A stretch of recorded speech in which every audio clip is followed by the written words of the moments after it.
Hey, what's up, everybody? You're watching Unboxing Thursdays. Tonight, we're going to talk about some crazy toy news. We're going to get in some deep discussions, and I have the perfect guest for that tonight. We're going to open up some new toys. I've got the new SH Figure Arts Smoke Effect. Thank you so much, Torrensu, for helping me grab these and some new figures to open. So sit back, relax, and enjoy your weekly unboxing therapy. Thank you.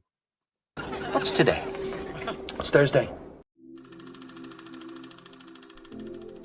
Hello there, toy collectors. My name is Kevin, aka Toying Around, and I am very excited to bring you this special review. If anything, the Kim family, they're archetypes.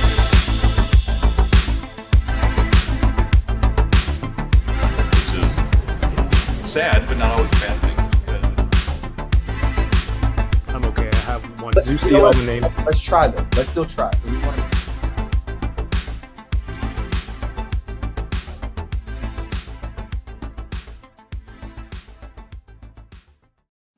Hey everybody, my name's Kevin, aka Toying Around. You're watching Unboxing Thursdays. What we do here is we open up some new toys every week. We get to chat about this awesome hobby of ours, and of course, hang out with you, the awesome people in the chat, and of course, the homie DK. How are you, sir? I am good, my good sir. How are you? Still good, man. Welcome That's back. Man, it's been a lot of news this week, and I don't know. Real quick, in 2 sentences, what's new with you? Come on, give me something. New with me. Wasted 1 sentence on what's new with me. Come on, dude. I don't know. I got this Coke sweater from Uniqlo. Right? You went to Uniqlo? Yeah, my girlfriend went and did. So it's Did she like, did she get the Don stuff? No, we haven't seen it. Oh, that's right. Suit. My bad. It's out, but they don't have it in stores for some reason. It's like only online and Eaton Center, which sucks. Yeah. So I had to order one. I got to pick it up at the mall, but I'm gonna get it. I had a pretty boring week. Lots of new videos here on the channel. So if everyone's new here or you haven't been around for a while, there's lots of new videos, shorts, and just looking to make more content for people. So come back whenever you can. Subscribe, enjoy the videos. I want to set up what happened for tonight's show. So earlier this week, I posted a reel and I was talking about how does Superman defrost the snow off of his rearview mirror when he's reversing his car. And I got a lot of great responses, but it seemed one of the unanimous responses was that I was being referred to a specific person in the toy community who, from what I've come to understand, he's become some sort of subject matter expert on Superman powers and all things DC, it seems. And so that was going to be the theme for tonight, right? We're going to dive into some of those comments, and we still will. But then, like, I don't know, some sort of DC blessing dropped in our laps. There's some news with DC and Mattel, and that just kind of evolved into, a more broader but overarching theme for tonight. So please welcome to the guest welcome our guest, somebody that I've known in like the toy community for a long time, ACBA. He's a really cool toy customizer, and I'm very excited to chat with him tonight. Ladies and gentlemen of the chat, please welcome Mr. Dallas James. Hey, what's up, man? Not much, man. Thank you guys for having me. I appreciate it. I appreciate the chance to chat it up a little bit, talk about Superman, talk about all things DC, talk about these figures that we love so much. Heck yeah. It was like, because I know you've gotten into, I've seen you have conversations online with people like Superman versus Goku, who's more powerful and all that stuff. But when I posted that video, I'm like, guys, if you have an argument, let me know and cite your sources. And then you were quick. You not only did you reply, you sent me video links and evidence really fast. He had a whole thesis ready. He's like, I already researched this, Kevin. So it was a lot of fun. And I'm like, man, that sounds like a great conversation to have. And so we're gonna get into that real quick, but a little bit about yourself. I mean, tell us what you're into collecting right now, man. What is worthy of your shelf space? Right now, in my current evolution of collecting, Right. I'm pretty much right now, right? My number one, oh, speaking of later on, we got this. I was hoping I had this here. But right now it's Joy Toy. I'm deeply invested in the Warhammer mythos, in the lore of it, in the stories of it, the space Wow. marines, the Primarchs, the whole universe. So I'm really kind of I've been buying a lot of Joy Toy figures, a lot of Space Marines. I've got all the Primarchs. That's kind of like my number one. And then after that, I still really love Yamaguchi, Reveltech Yamaguchi. I think that's my second. After that is just pretty much cherry picking everything else. Okay. But yeah, That's I gotta have the Joy Toys, man. I gotta have the Joy Toys. Like I said, I think Yamaguchi, because one of my favorite aspects of these action figures is the articulation. So by default, I'm gonna naturally gravitate towards the Yamaguchi because of their articulation. So I do kind of keep up with that. Outside of that, that's pretty much it at this current time. I'm still keeping up with my Superman figures from McFarland if I think that it's decent enough, because he makes a lot of bad figures. So I cherry pick those quite a bit. It's like he casts a wide net, and then every once in a while, there's some gems that you can find in there. Yeah. But they're far and few between. I mean, because you take this one here, for example, like this body needs to be retired. It's a horrible body. I hate the way like the ankle pegs. I hate the way that's done. I hate that because he's just doing a repaint. You still see all the boot cuffs. That annoys me. I don't know why this particular Superman has collars on his shirt. That makes no sense. Then they have these oversized hands. It's just not a good figure compared to something like this. Like this is legitimately a really good figure. The Shazam. But yeah, so that's pretty much how I'm rolling right now with the action figures, with what I'm collecting. You were really rattling off a list of things you hated about that figure. It almost sounded like a Kendrick diss track. It's like I hate the way. Speaking of that, not to get off the trail too much as far as what the topic is of the show, but I think it's a rare opportunity for someone like me, who's from California, who's from the West Coast, to ask you, who are from Canada, which part of Canada? I'm like 20 minutes north of Toronto, so like. Okay, so let's say Toronto. So you're from Toronto. What is that? What is that vibe like for the Canadians? How are you feeling about the whole thing? Who do you got? Whose side you on? I've team like Kendrick. I think we've talked about it for a few weeks. I've just been posting videos, and it's just like a lot. I've seen it. That's what I didn't realize that Canadians was actually rocking with Kendrick. That seems crazy to me. I don't, Grumps, I see you in the chat. I don't call it the 6. I think that's corny. I think a lot of things that Drake does is corny. I hate that like everyone's adopted that, and it's like I'm from a little bit older, not too old, but like the generation right before where Toronto was like the T.O, T. And then so that was what I always grew up with, right, DK? Yep. And then now this whole the 6 thing, it's like I don't know. That's all cornball behavior, and I'm not about that. And I chatted with some friends. It's like, who's in charge of Drake's PR or public I don't know, public relations? It's just it seems like every move he makes is the wrong one. So he just doesn't.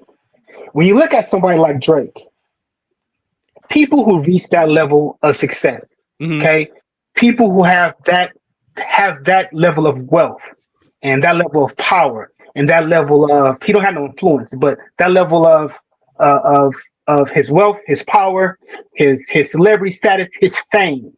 The thing with Drake is Drake at some point believed what the industry and what the fans was telling them. The fans, they see Drake, they like his music, they took him and they elevated him to the status of a god. Yeah, I can see that with a lot of. To believe it. Yeah, I can see that. You can see how he started to believe that he really was that, and he tried to little bro Kendrick.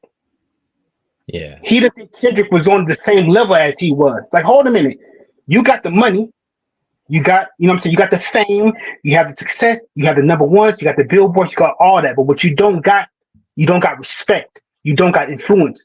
Mhm. That's what Drake wants the most. He wants to be respected. He wants that influence. He wants to be taken into the culture, but you was never a part of the culture. That's why you move the way you move. Like, dude, what are you doing? Like, what are you doing? He You see just that video? Huh?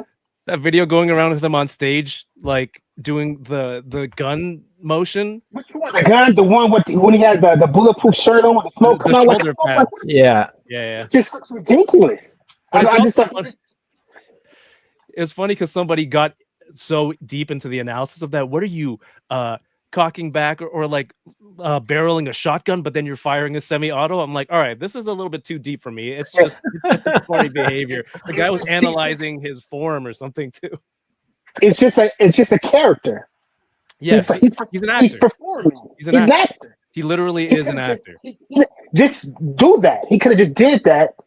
Continue being an actor. Continue doing what he's been doing. But he wanted that respect. So he thought I'm a little bro, Kendrick. You're not on my level. And Kendrick just, you know what Kendrick did to him? Think back like in the medieval times when someone in a do something wrong. We're going way back there. Yeah, we're going medieval. Okay. Medieval, okay? Just follow me. And someone in that town did something. Mm-hmm. So the authorities come in, they grab this person, they drag this person all the way to the town square in front of everybody. Then they put him in some stocks and then they horsewhip him in front of the whole village. That's what Kendrick did to Drake. But instead of the village, he did it for the whole world. Just humiliated them, humbled them. He humbled them in front of everyone. It's crazy the number of people. It's crazy. Yeah. I'm just surprised. I'm okay. I'm that's cool. That's because ain't nobody from California gonna claim Drake. Not publicly. They're not. California's kind of like, it's kind of weird how everybody kind of sticks together on certain things. But, you know, we all come united as far as who we rocking with. It's definitely Team Kendrick, like all the way. I mean, you know, people like the music. I don't think there's any sort of like cultural change in the city. DK, do you notice anything? No. Like we don't go out about our days, right? Like out I don't know, there's nothing. I'm sure the stuff still plays in clubs. Do people still go to clubs, or I don't know. I have no idea. I don't go out of my house anymore. Exactly. I mean, you know, Drake makes good music. He makes, don't get it twisted. He makes good music, but it's weird now. Like when I put on a Drake song, I'll be like looking around and seeing everybody watching me. Like it's kind of like, can anyone hear me? Yeah, you know how sometimes in a car you can hear the next person on their call in the car, right? You can't hear the words, but you know that they're having a conversation. You don't want people hearing, you know, the vague sounds of Drake from your car is what you're saying. It just sounded kind of weird, kind of weird now. I hear but you. Yeah, I just want to ask you that. Okay, that's interesting. In the end, it's just two dudes writing poems about each other. That's my favorite. It's like, how I hate you so much. I need this to rhyme though. He definitely he's reached a new level of hatred for this man. I mean, he really despises him. Yeah, like you with that figure. Yeah. When DMX said, I hate the way he looks, I hate the way his face is, I hate the beard, I hate the way he dressed. Like, yeah, he really on that. He really feels that way about it. Incredible. I think you know one of the names I was in the chat earlier. Poncheezy is here, man. What's up, Poncho? The man, the myth. Love that dude.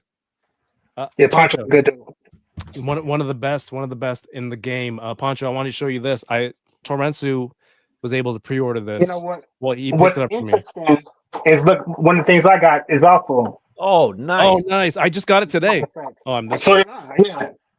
But I wanted to go with why did I show the dusty ass Ziploc bag? But that's the bag that it came in from Poncheezy.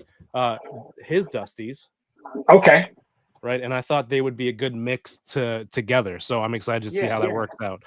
But hey, what are you opening tonight? You showed the well, I got a few things. Now I'm gonna tell you right off the bat, none of this stuff is going to be new to you. Oh, that's new to me, but it ain't gonna be new. This is like, so one of the first things I got was. Okay, that's really not new to me. That's like 2 years old. But there's a reason why I got this. The reason why I got this leads to one of the other things I got. And I see it on stuff. So you know what? Let me go and pick it up. I didn't want to pay $50 for it. but Amazon had it for like $21. So I went ahead and I picked it up. It's a lot of plastic. Yeah, She's a hefty one. heavy box. Yeah, she's big for sure. I don't get a lot of interaction on TikTok, but the one that I have the most comments on is the one I did for that figure, because it was all people who couldn't accept that this version is a female cyborg Spider-Man, and people were just like, that doesn't look like no woman to me. And then it would be people making those comments over and over, and then the upside was people coming to the defense of like, how do you define what exactly a woman looks like, or this and that. So that's one of the craziest things that conversations that I've seen from based on something I post. As I'm looking at it, I'm realizing that does she have on? Are those heels? Are these heels she has on? I think they're just boots, aren't they? Just boots. It kind of look like heels, because they have like a heel on the back of them. At least in. All right, so you've got that. You've got the smoke. Anything else? And then we're gonna show what DK has, what I have, and then. Okay. So yeah. So I also got the reason why I picked that up was because I finally got around to getting the Spider Punk. Ooh. I was trying to hold out for the Sentinel one, because I like the Sentinel one because it had that accessory where he puts his hands in his pockets. I'm like, yeah, I thought that was dope, but we haven't heard or seen nothing from them since the first promo pics. So this was on sale too. So I went ahead and I picked up Spider Punk. Then I seen the Cyborg Spidey, and I went and picked that one up too. So I got that, and then of course I don't know if you guys know, but I have a special affinity for scrolls. Like I love scrolls. I have a whole scroll army, a whole custom army of scrolls. So you're everything, like DC, Marvel. Yeah, I like DC and Marvel. Yeah. Okay. Secret Invasion is my favorite comic story. Okay. I never seen a show of those. Yeah, don't watch it. Yeah, I didn't even remember there was a show until, like, when you say it, the first thing I think of is Earth's Mightiest Heroes arc of that. That was a good arc. It was that was like faithful to the source material. That was pretty cool. Yeah, I think that's what I didn't even get deep into those comic runs, but that arc of the show had me like, that's so cool, undercover aliens and all this. And I tried to backtrack a lot of the characters. So that 2-pack, the army builder is cool. I wanted to get the Toy Biz Skrull Giant Man. The old one? Yeah, the old, or was it MU? Yeah. That might have been MU. That was the MU. Yeah. Right. So then when the show was announced, I go, okay, cool. There are Skrulls. So I don't know what's happening, but that show was not it. Yeah, the reason why I like him so much, I like the whole idea of taking that Super Skrull and the Skrulls that kind of improve on that technology, right? And it's now you have these different power Skrulls that had all these crazy powers. You had a Skrull that had Black Panther's power, Luke Cage's power, and Iron Fist's power. You had another Skrull that had all these powers.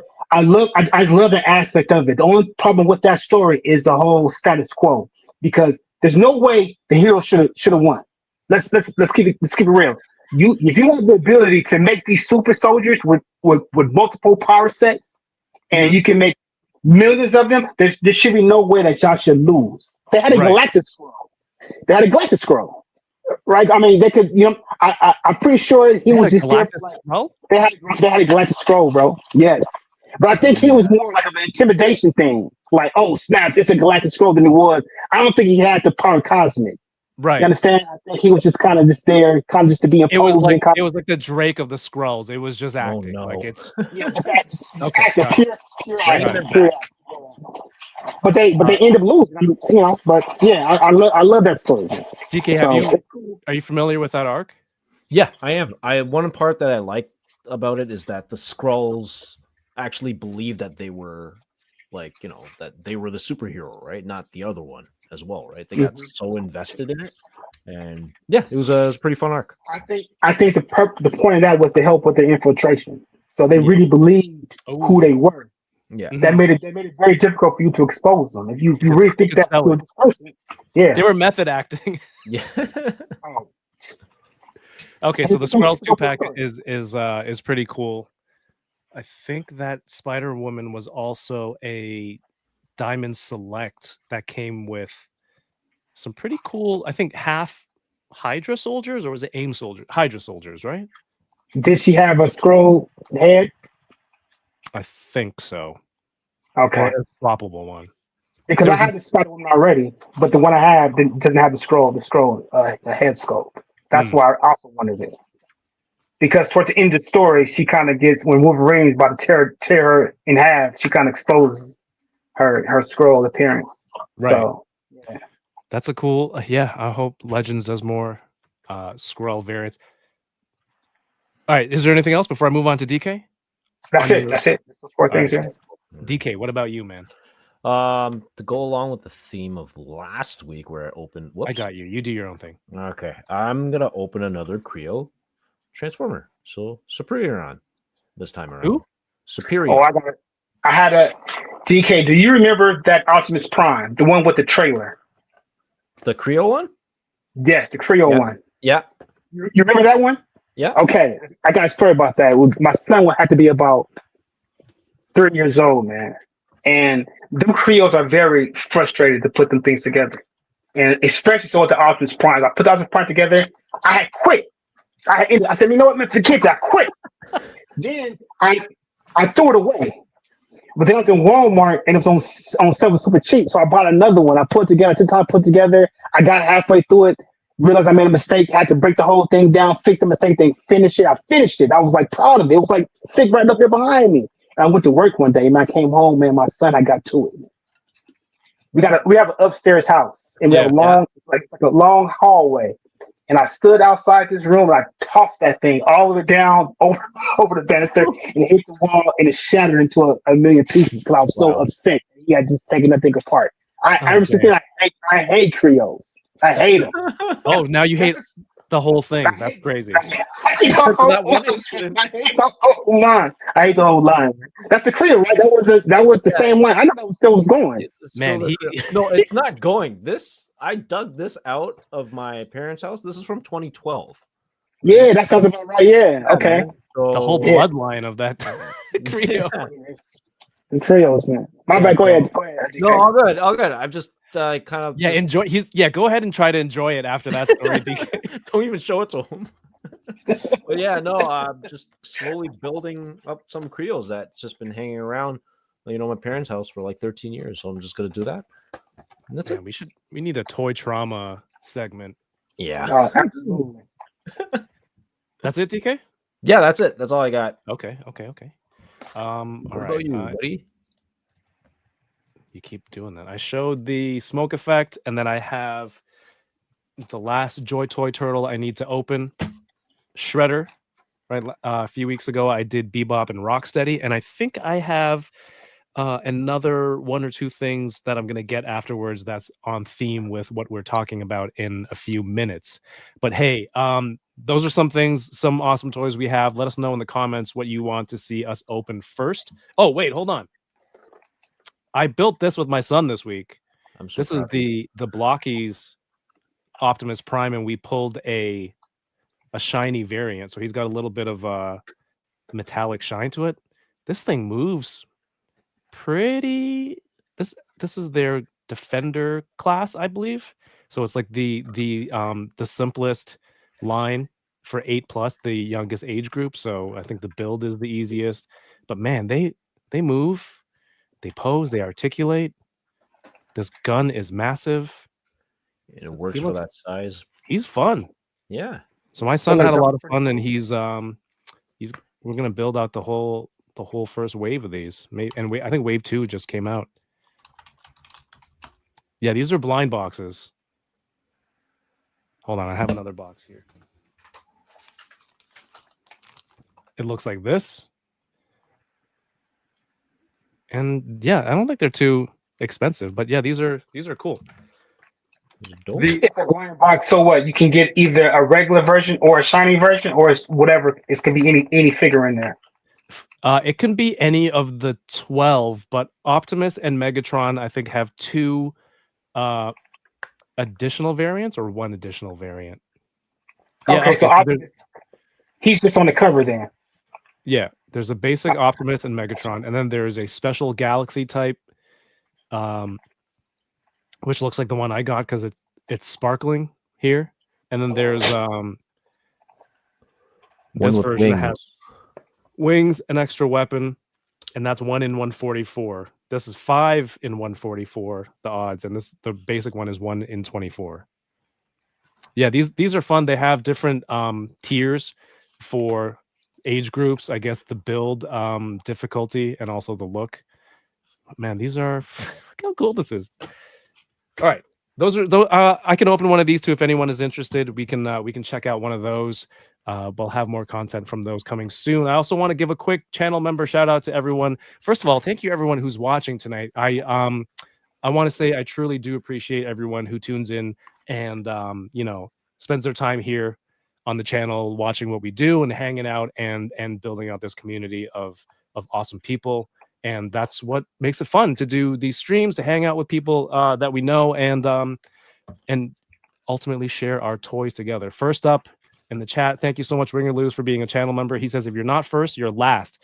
That is very Asian of you, which is also my dad's theory of if you're not 10 minutes early, you're late.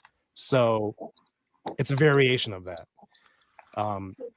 So thank you, Ringer Lose, for being a channel member. Balantabor is here. Johnny Cock is here. Tommy K, Mr. Ryan Clark, Dom Muchichiaro, Mr. Ryan Clark, Toy Rensu. Thank you for your help on grabbing this, by the way. You rock. Josh Brown, thank you for always sharing on IG. Chamba is here. The legendary Chamba, what's up? Grumps is here. Thank you for being a channel member. Says we've gathered here to talk Maximum Spider-Man, right? No. We can. Well, I can dedicate 60 seconds to that. D-Cirtle is here. Literally Action Figs. What's up? The Figure Report. Go follow Figure Report. He's got some great content coming out and the new podcast. C is here. Welcome back. And what are the channel members? Chris Babinski. Hey, what's up? Sam Rock. Rick Jones is here. I believe Poncheezy. Cap Lives was here, of course. Thank you for tuning in. Rick Jones, good to see you. The Bad Wolf Media. Checking on my stream start time. Johnny Cock, what's up? Says, gotta love that fully painted and articulate Joy Toy Space Marine is cheaper dollars to plastic than unassembled Space Marine miniatures. Is he referring to tabletop gaming miniatures? Yeah, he's right. Yeah, he's talking about the miniatures. Why is that? The miniatures are expensive, man. That's why I don't paint them. I'm not really into that side of the hobby as far as the tabletop. Mm-hmm. I've watched games played. I never played any. I don't paint any of the miniatures, but the miniatures are definitely expensive. So when he says that that a Joy Toy figure is cheaper, he's not lying. Yeah, absolutely. That's crazy. Yeah, Poncheezy's here. James Howlett says Mattel proportions look better than McFarland to my eye, although I like McFarland Dark Knight Returns. The new one with the lamp posts, I think. It looks pretty good. Yeah, we got to talk about that. Okay. Bearded Builds, what's up, Bearded? Thank you for tuning in. Appreciate your support. Michael Miller, welcome to the show. Micro Galaxy Squadcast. Go check them out as well here on YouTube. Our homie Machu Toy, fellow enabler. Thank you so much. We'll see Machu next week on the Enablers, along with 796 Studios, who's in the chat, Yoka McCann, who's in the chat, our friend Ryan Dole. If you finish this show tonight, you want to talk more DC, go check out Ryan Dole. He's streaming a special episode tonight at 10 Eastern, which is in 28 minutes on Gotham City tonight. He's a big DC guy as well, and he's just like, it's too big of a news to not stream tonight. So please go check it out after the show. We can all eat, right? We can all stream on YouTube. We can all eat. That's I learned that a long time ago. RMD is here. What's up, man? Arcade's Revenge.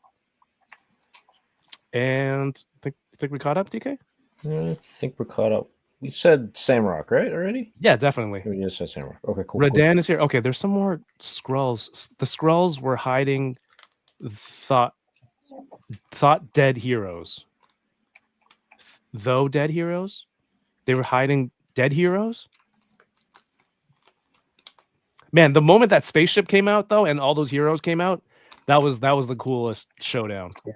That's pretty dope. Yeah, I love that. D Cirtle says, I have Devastator, Bruticus, and Superion. Then my wife started in a home daycare. I feel your pain. Oh, okay. Yeah. Thank you. What's up, Jay Sinner? Channel member Jay Sinner is here. Davey Sock Rocker. So much. Thank you so much for tuning in. Rolando, Utah Toy Hunter. Paul Morales. Rick Dom says Dallas is the original local legend. Happy to see you on here, bro. What's up, Rick? Right. So, I mean, like you've been doing. I mean, I looked up some YouTube videos. You were in like some of the older ACBA contests, right? Like the video contests, like the tournament, yeah. tournament. Yeah. Yeah. So you've been collecting, doing this for how long, would you say? Oh, I've always collected. Man. I was collecting when collecting wasn't cool. I was collecting at a point in time where I had to hide it from my friends. It wasn't cool then to be no nerd, to be into no. I Yeah. collected GI Joes, Transformers, Master of the Universe, Mm-hmm. Thundercats. I mean, all this stuff I bought out the store. Like I've been collecting for a long time, and then I got introduced to the Foosh. I found the Foosh on the fluke because I didn't realize there was so many other people out there who's into the same thing. It's Like weird. I said, It's weird when that door opens, right? yeah, I found the Foosh, and then that was like, oh man, that just opened my eyes to like, yeah, it's a whole bigger community of people who kind of share the same interests. And I thought that was really cool to be able to share and kind of participate in discussions about these things that we love, about this hobby that we so care so much about. But yeah, I've been collecting since I was a kid. I've been collecting, and that just kind of has evolved over time. I mean, I got a whole toy room here. I have I've invested a lot of time, and I could probably not purchase another figure and still have enough to continue to make contact for forever. I mean, it's like at that point, yeah. I'm heavily invested in it. I'm invested in it. At some point, I think my customs may I may get more customs. I have more customs. I do regular figures. I think that's approaching real soon. I love customs, man. I love the whole idea of taking something or taking a few little pieces, add them together, add some paint to it, and then create something new. Yeah. Something that didn't exist before. I love unique. that idea. Yeah. And that kind of feeds into the. Go ahead, Kat. No, I was just gonna let people know I have your Instagram linked here in the video description if they want to check out some of the stuff that you're cooking up. Yeah. So another thing of mine that I really love video editing for really the same reasons I love customizing. Right, I love to take all these different little pieces that on their own don't mean nothing. But then you add them together, you throw a little bit of music, you add some sound effects, and then all of a sudden now you have a whole story. You have like a whole cohesive story now. I love that whole idea of that. I love filmmaking. I think it's cool. Oh wow. Yeah. That's awesome. Yeah. Do you do anything? Do you do any sort of like filmmaking or video editing? Stuff I do a lot of stuff for family and friends as far as like graduation videos or wedding videos, anniversary videos. Unfortunately, I do a lot of video for people who passed away, that sort of thing. But nothing serious outside of maybe skits with my nieces and nephews. Nothing like no. That's fun though. That's fun. That's an experience to make. Yeah. Matthew Toy says, "Yo, is that Rick Dom in the chat? Rick from the ACBA podcast. Go rewatch if you haven't watched it yet. Rick was on Between Two Sentinels last night." And that's all the homies right there. You got to go support. And Rick says, literally the perfect guest you could ask for on a DC news day like today. Few people I trust as much with DC Comics as much as Dallas. I mean, what better segue? Thank you, Rick, for that. Appreciate you. Like I mentioned, we were talking about Superman this week, and so what was happening was I was reversing my car, and we've had some crazy snow this last week or so, and a lot of people haven't been clearing off their back windows. So I was reversing. I was looking in my reverse camera, and the reverse camera was dirty. So then I look in the mirror. I'm like, great, it's all snow back there. And I go, what would Superman do? For some reason, Superman's not even my main guy, but my first thought was, what would Superman do? And then I looked to my wife, and I'm like, do you think X-ray vision would work through the rear view mirror? Or would heat vision work better? And she looked at me after 5 minutes. She's like, why am I even entertaining this? Which is why I took to the internet. And we had a lot of great responses. Yours obviously was the most definitive, I think, in terms of what Superman has been shown to do in the past. You said that he can he sat down and you sent me the clip. This is, I can't believe this was Superman. Was it a Justice League episode or is it a Doomsday movie? It's a film, Superman Doomsday. Yes. Oh, like back from like 2006, I believe. Right. Superman Doomsday. Yeah. DK, Superman goes into like a hair salon, sits in the seat, looks in the mirror. He uses X-ray vision to see through his skin and his skull. Okay.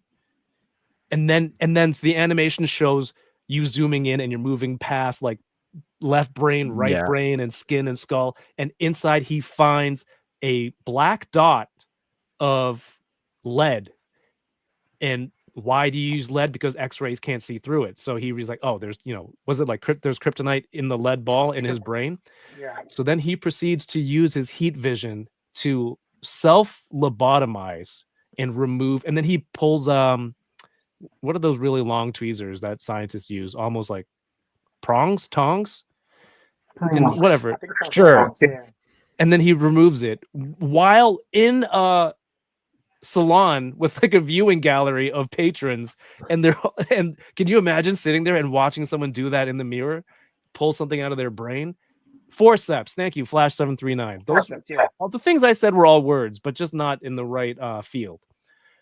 And so you sent me that video. It answered everything. A lot of people suggested franchise art. Jerry said, I love this question. I think he sees through the mirror or whatever is convenient for the writer. I think in the real world answer, that makes a lot of sense. But there's always talk about Superman. Why doesn't he just crush a human's hand when he's shaking them? Because he's so strong.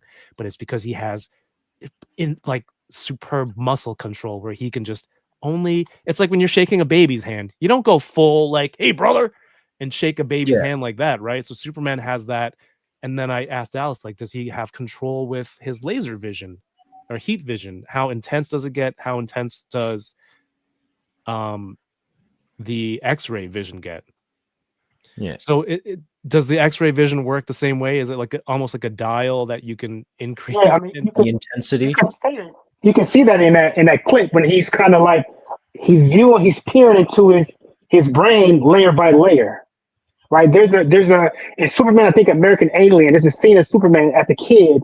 He's outside and he starts staring out into the sky, and you see him zooming in into deep space, and he's going like layer by layer by layer. You see the planets like zooming by his vision, so he can adjust how far he wants to use those abilities. The same thing with his heat vision. He can choose heat vision out at a really big blast, or he can narrow the focus of it down to like a precision. I mean, in New 52 Superman, he conducted surgery with his heat vision. He got it down to like a scalpel and cut somebody open and perform surgery on it. Oh my God. He has complete. And like you said, remember Superman? Remember like when Wolverine, when he first got his adamantium in the Wolverine movie, the one back from 2008, I think, and he was in the bathroom. He tried to go to grab the door, and the whole door came off the hinges. Yes, that's like Superman, right? So everything he do.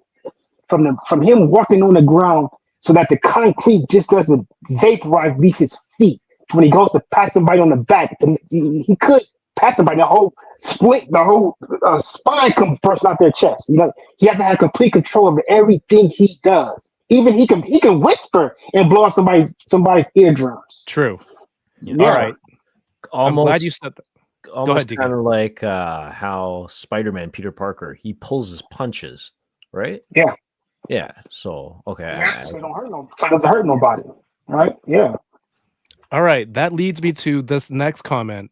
Super Action Stuff said, I think the easiest solution would be for him just to fart and heat the heat created would melt the layer of ice on the window. Now, as gross as that sounds, my head starts thinking, does he have the same control?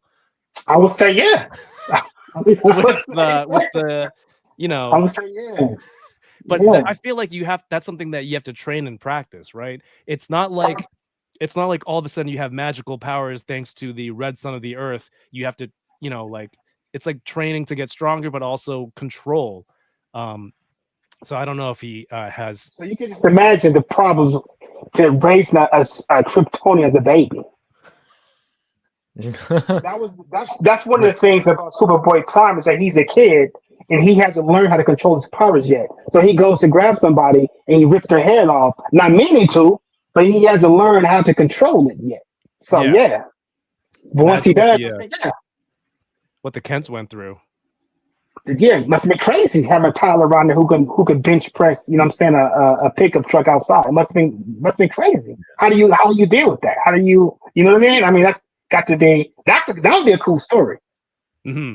That would be a cool story to go and to write up and to explore what it's like to raise a baby Kryptonian on Earth and all the ups and downs. Did they explore that in Lois and Superman, or Superman and Lois? What's the most recent show? Because they have that's Superman and Lois. Well, they only have halvesies, and only one of them had what, and they didn't have powers until like X-Men, until puberty or something, right? So right. Machu says Superman wouldn't get into a car without cleaning off the snow. He follows the rules. Sometimes your kids are late. Clark Jr., didn't get ready for school in time. I'm just making up names now. But you're just in a hurry. Some people were like, he has super speed.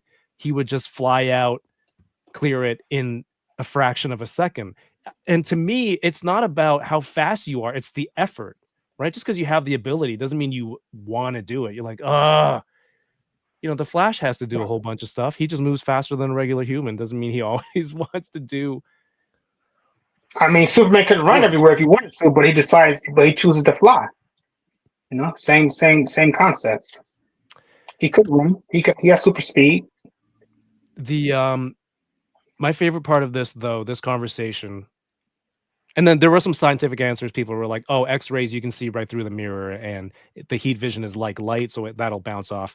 Those explanations were kind of what I was looking forward to, like the scientific element of it, but also what he's done in comics. So thank you for everyone who commented on that. But my wife and I then started talking about like a Medusa, where if you look at a Medusa, you turn into stone because she's so hideous, right, with the snake hair.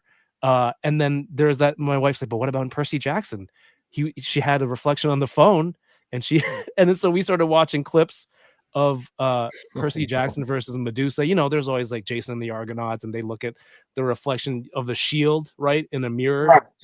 Yeah. So this kind of stuff is, I think that's exactly why you were the perfect person to answer that question, and your name was brought up. Yeah, that was the easy one, but it was a good. The way you broke it down, easy one. The way you broke it down was interesting. That's why I commented, because I thought, that's kind of an interesting question that you raised. I kind of like the way that you phrased it, the way you framed it was cool. But yeah, he would just, because remember, if that was the case, then Lex Luthor would just make everything out of mirrors, and you can, you never get to see what he's doing in the office. But yeah, so it doesn't really work in universe scientifically.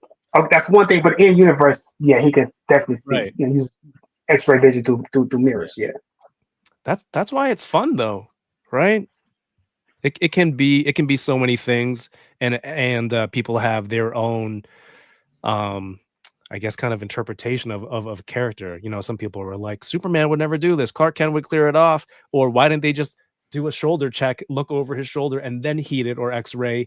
And I felt really dumb because I haven't done, ever since cars had reverse cameras. I've put so much faith in that camera and its wide angle lens that I don't think I've done a shoulder or reverse, over the shoulder reverse in, I want to say like 4 years. I can't get used to it still. Do you have a reverse camera? No, my girlfriend does. Her okay. Car, right. So when I drive it, it's just like, I get confused. Sometimes I look like the You get confused? Sometimes I'm like, okay, I should be using the camera. No, I'm moving my head. Well, do what you're comfortable with. My dad can't do it, and to me, it's just like a video game, right? Yeah. But to my dad, he's going as slow as possible on the reverse camera. So I haven't looked at my review mirror either. It's kind of funny that you mentioned that. I started thinking, have I looked at my camera? Like, my mirror? No, I haven't. I don't look at it ever. Yeah. I mean, when I'm backing up, I don't. Exactly. Superman is not only strong but super intelligent. Very true. Mm-hmm. In the original Death of Superman storyline, or at least the Stern novelization, Superman comes to the realization that he has to stop holding back, as he has trained himself for years. Oh, like fighting Doomsday? There's no pulling punches there. I don't think he was ever pulling punches against Doomsday. I mean, I think it got to a point where he had no choice. I think that fight kind of shows Superman inexperienced and dealing with someone who's as strong as he was. Mm-hmm. Also, because he could have just grabbed Doomsday and really quick threw him out into outer space, but he didn't do that. You know what I mean? Did you like the ending of Superman and Lois and that Doomsday? No, because see, right now I got a problem with Superman right now, and that show reinforced. It brought that problem up again. I don't like the way that DC has been treating Superman the last several years. Okay, you have people there who are unimaginative. You have people there who are not really creative enough to tell a story with Superman in it, and do it in a way that the character isn't abused. Batman never gets abused. In Death Metal, all Superman was there for was to be tortured by Darkfather, who's an amalgamation of Darkseid and Batman. Mm-hmm. That was his only role. And Dark Knight's Metal, all Superman did was be killed and murdered in one way or another, on and off panel. He did nothing else. And Superman Red and Blue, he was sodomized by some soldiers in the prison. Superman, that would never happen to Batman. They would never treat him like that. When he went during the World War saga, he went to World, and he got his power stripped. And he was operating as a gladiator for Mongol. What happened? He was getting killed, resurrected, brought back, killed again, resurrected, brought back. That's it. Yeah, he ended up liberating that planet. He ended up saving our slaves. That kind of balanced it out. But then guess what? He comes back to Earth, and immediately, the first day he gets back, he gets gutted by failsafe with a giant shard of kryptonite. That's how. So James Gunn, the first image we see of Superman is him on the ground, bleeding, broken, battered. Movie trailer. Yeah, that's the first thing we see. Like, what? Come on. Yeah, I can't do nothing better but to show him getting waxed. Like, so people say Superman OP where? He ain't powerful enough. You asking me? He ain't powerful enough. He take L's every comic, every issue. He taking L's. Yeah, it seems like that's his thing, right? It's the strength and like the ultimate power set. But then how do you take him down to make the character like have trials and struggles? But are you saying they just do the same thing over and over? It's just too much. Like they don't know how to introduce conflict in a character as powerful as Superman. I'll give you an example. Batman, The Dark Knight Returns. Batman can't, under normal circumstances, if Superman woke up one day and said, you know what, I'm going to kill Batman today. All right? And he's fully motivated. Mm-hmm. He's fully committed. He's bloodlusted. There ain't no prep time. Ain't no prep time for that. He can just push the planet into the sun. He can fly out to Pluto and tag Batman with the beam of heat vision. I mean, he can move at a speed where Batman's brain wouldn't even register what happened to him, and he just wouldn't exist anymore. Right. But Batman exposed Superman. He exploited him. He knew. Listen, I know Superman. We're friends. I know Superman respects me. I know he doesn't want to hurt me. Mm-hmm. I'm going to exploit that weakness. He exploited their friendship. That's why that story and that fight is reconciled at the end. So I don't feel bad about Superman losing, because under those circumstances, it made sense that he would lose because he got played. Batman he couldn't beat Superman. He used that to his advantage. He used that to his advantage. That's how you introduce conflict, right? Mm-hmm. You can introduce conflict. You can have one character who's much more powerful than the other, and Superman should win that fight. But you can do it in a way where it has a resolution that makes sense for the wicked character to win, right? But a lot of writers know how to do that. I give another example. Black Panther 2. Here we know Wakanda. Wakanda is the most powerful nation on the planet. Have the most advanced technology known to man. All right, they possess all the most sophisticated weaponry and gadgets and tech and all that. It's a nation you can't be defeated. You mean tell me that Namor and them, they just swam in there one night and took him out with some water bombs, man? Man, miss me with the come on, man, no. They have to make in order to bring Namor up here, they have to bring with the Wakandans down here, so that they can be conflict. Right. They couldn't bring Namor up to the same level as Wakandans, because then that would throw out the whole them being primitive, them not having no technology. That would have to go out the window. So what they do, they make the stronger side weaker in order for there to be a conflict between the two. I don't like when writers do that type of thing. And so that's what they do. That's why Superman and the Lex Luthor legacy. It's just like it's brains. It comes down to brains versus brawn. But sometimes Superman does use his brain. Also, Gene Hackman, Lex Luthor at one point. Yeah. Superman is super, like someone brought up. Superman is super intelligent. Yeah. But Lex Luthor kind of brings home that point. Is it doesn't matter how powerful Superman is. Yeah. Superman has held black holes in the palm of his hands. Yeah, Superman has moved entire solar systems to a distant universe. Yeah, Superman has accidentally sneezed away a star system. Yeah, Superman has done all these ridiculously overpowered things. But what good is that if you can't put your hands on somebody? He could just.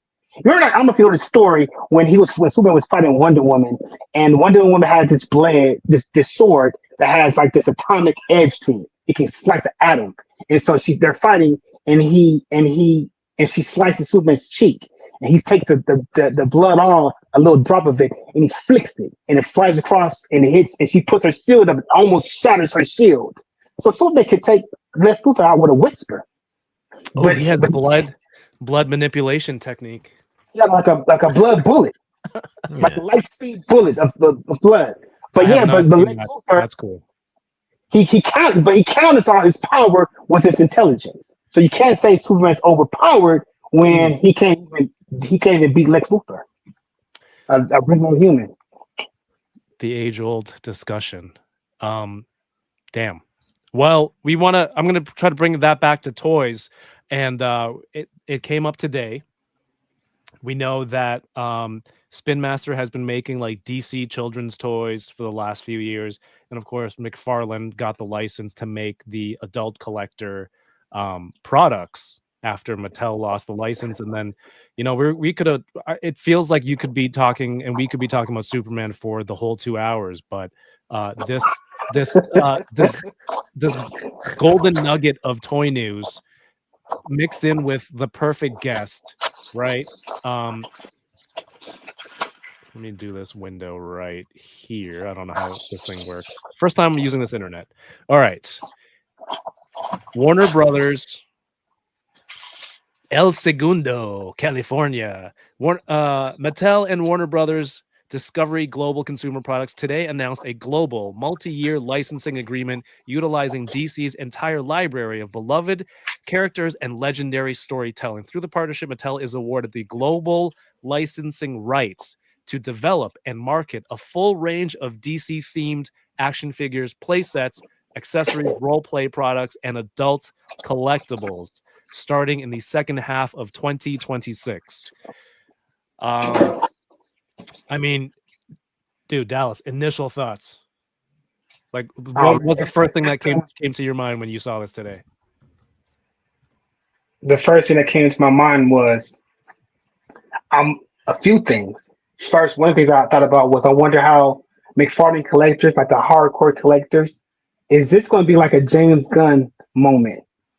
When James Gunn announced that he was killing off the Snyderverse, and that Flash and Black Adam and all these films will be creative dead ends. That turned a lot of people off. Like, why am I going to see Flash or Aquaman when I know this is dead? So with this news, will that then have the effect on some collectors where they feel like, why even buy any more McFarland figures when I know that this line is dead come December 31st? That's one thing. Another thing that came to my mind is you got to remember that, McFarland may still have a pathway to put out some product. I don't think DC stature is going nowhere, because you got to remember when DC Direct, when Warner Brothers decided that they came in, when David Zaslav came over, and he was is that his name? Zaslav is his last name. He came over, he took over Warner Brothers, he started mapping out and map out the trajectory of where the company was going in the future. He looked at DC Comics, which used to be DC Direct was the in-house a toy store for DC Comics, pretty much. Right. He looked at it, he said, wait a minute, we already got a partnership with McFarland. He's making our DC products. Why do I need this DC Direct for? So he got him out of there. He dissolved it completely. Before that, it was DC Direct. Then DC Direct rebranded into DC Collectibles. That's when we got all those DC icons, DC collectible figures, and all that Batman animated series stuff. All that was under DC Collectibles. Then they rebranded again. I don't know if it's a rebrand or if that's a D brand because they went back to DC Direct, right?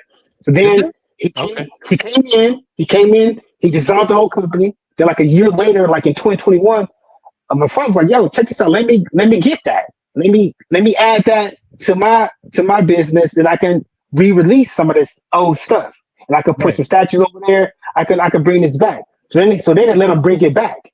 So I don't know if DC Direct can offer like a Marvel Select type thing where he can still push some stuff out that's adjacent to what Mattel is doing, or he's gonna just leave it alone completely. I think statues is still gonna be a thing.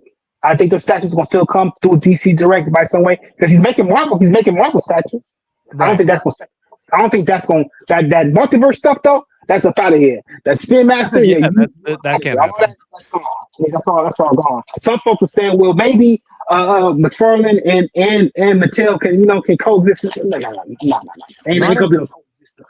Not in the same line. They're not gonna have no 7-inch, 6.5-inch, 7-inch McFarland figures out there, and no Mattel 6.5-inch figures on the shelf. So what happened when they lost the Mattel lost that DC license? They've still in that time been making, I think, DC products for, I think, like they said girls toys or something, whatever that even means. And then Spin Master got the license to make kids toys, right? And then McFarland was doing the adult collectibles, which he has been, pumping out a lot of product. Yeah. And like you said, for the hardcore McFarland fans, it's like, what do I do with all this? Am I, are there still lines not completed? I know there's a lot of Batman, like the 1/3 scale cowls. I have a couple of them. There are a few more that I'd like to get, but it doesn't say in this announcement that they have like the sole licensing rights or like the master license, right? It's like global license. Yeah, exclusive rights. So maybe like throughout this whole time, someone in the chat mentioned MAFX. MAFX was still making DC even before McFarland got DC, right? I think so. Yeah. And then so was Figure Arts, and so was M.A.S.K and everybody else. I mean, yeah. So maybe that's like a different market too, and a different price point. It's probably the price point. It's definitely that price point has something to do with it. Make sense for not to be able to put out no figures that are $30, $25-$30. They just wouldn't allow that to happen. Right. But they can at the higher price point, yes, because now you're dealing with a different market, a different collectible, or a different group of collectors who are buying that stuff compared to people who are buying these $30 figures off the shelf at Walmart. Yeah.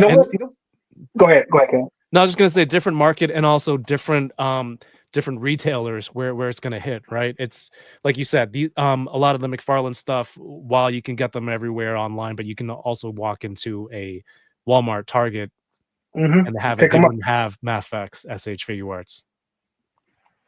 But even that is kind of like interesting too, because we can find Dragon Ball Figure Arts at Target. That's what I'm really surprised with, America. Good job, Target, and whoever gets it. And the pricing isn't terrible, right? No, it's not.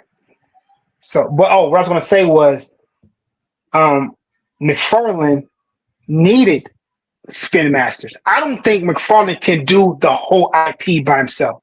I think he needs to split that with somebody. Yo, check this out. You go do that. Yeah. I'm gonna go do this. I think that partnership works for him. So, You know, there was rumors that he's going to take over Hasbro. I don't think he can do that. Like, I don't think he has the resources, the factories to do all of Hasbro, everything.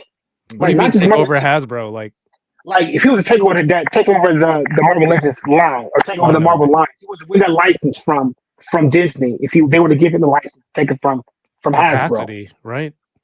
I don't think he just has it. I don't think he's able to do it. I think he can do Marvel Legends, but he can't do all of it. Hasbro does what? Marvel Legends, Black Series, blah blah blah. He's not gonna be. He doesn't have the resources or the capacity. You don't have the factories, the warehouses to take on no ambitious license like that. Yeah. So if it was Disney, it would be Marvel, Star Wars, or Lucasfilm, because it'll be like Indiana Jones too, right? Mm-hmm. They have those together. So yeah, that's just you have a limited capacity, like you said. I guess workers, what your business is now, and your factories that you work with, and to have all of that. It's kind of like when I look at Jada Toys and how well they do Street Fighter, right, and Mega Man and those lines.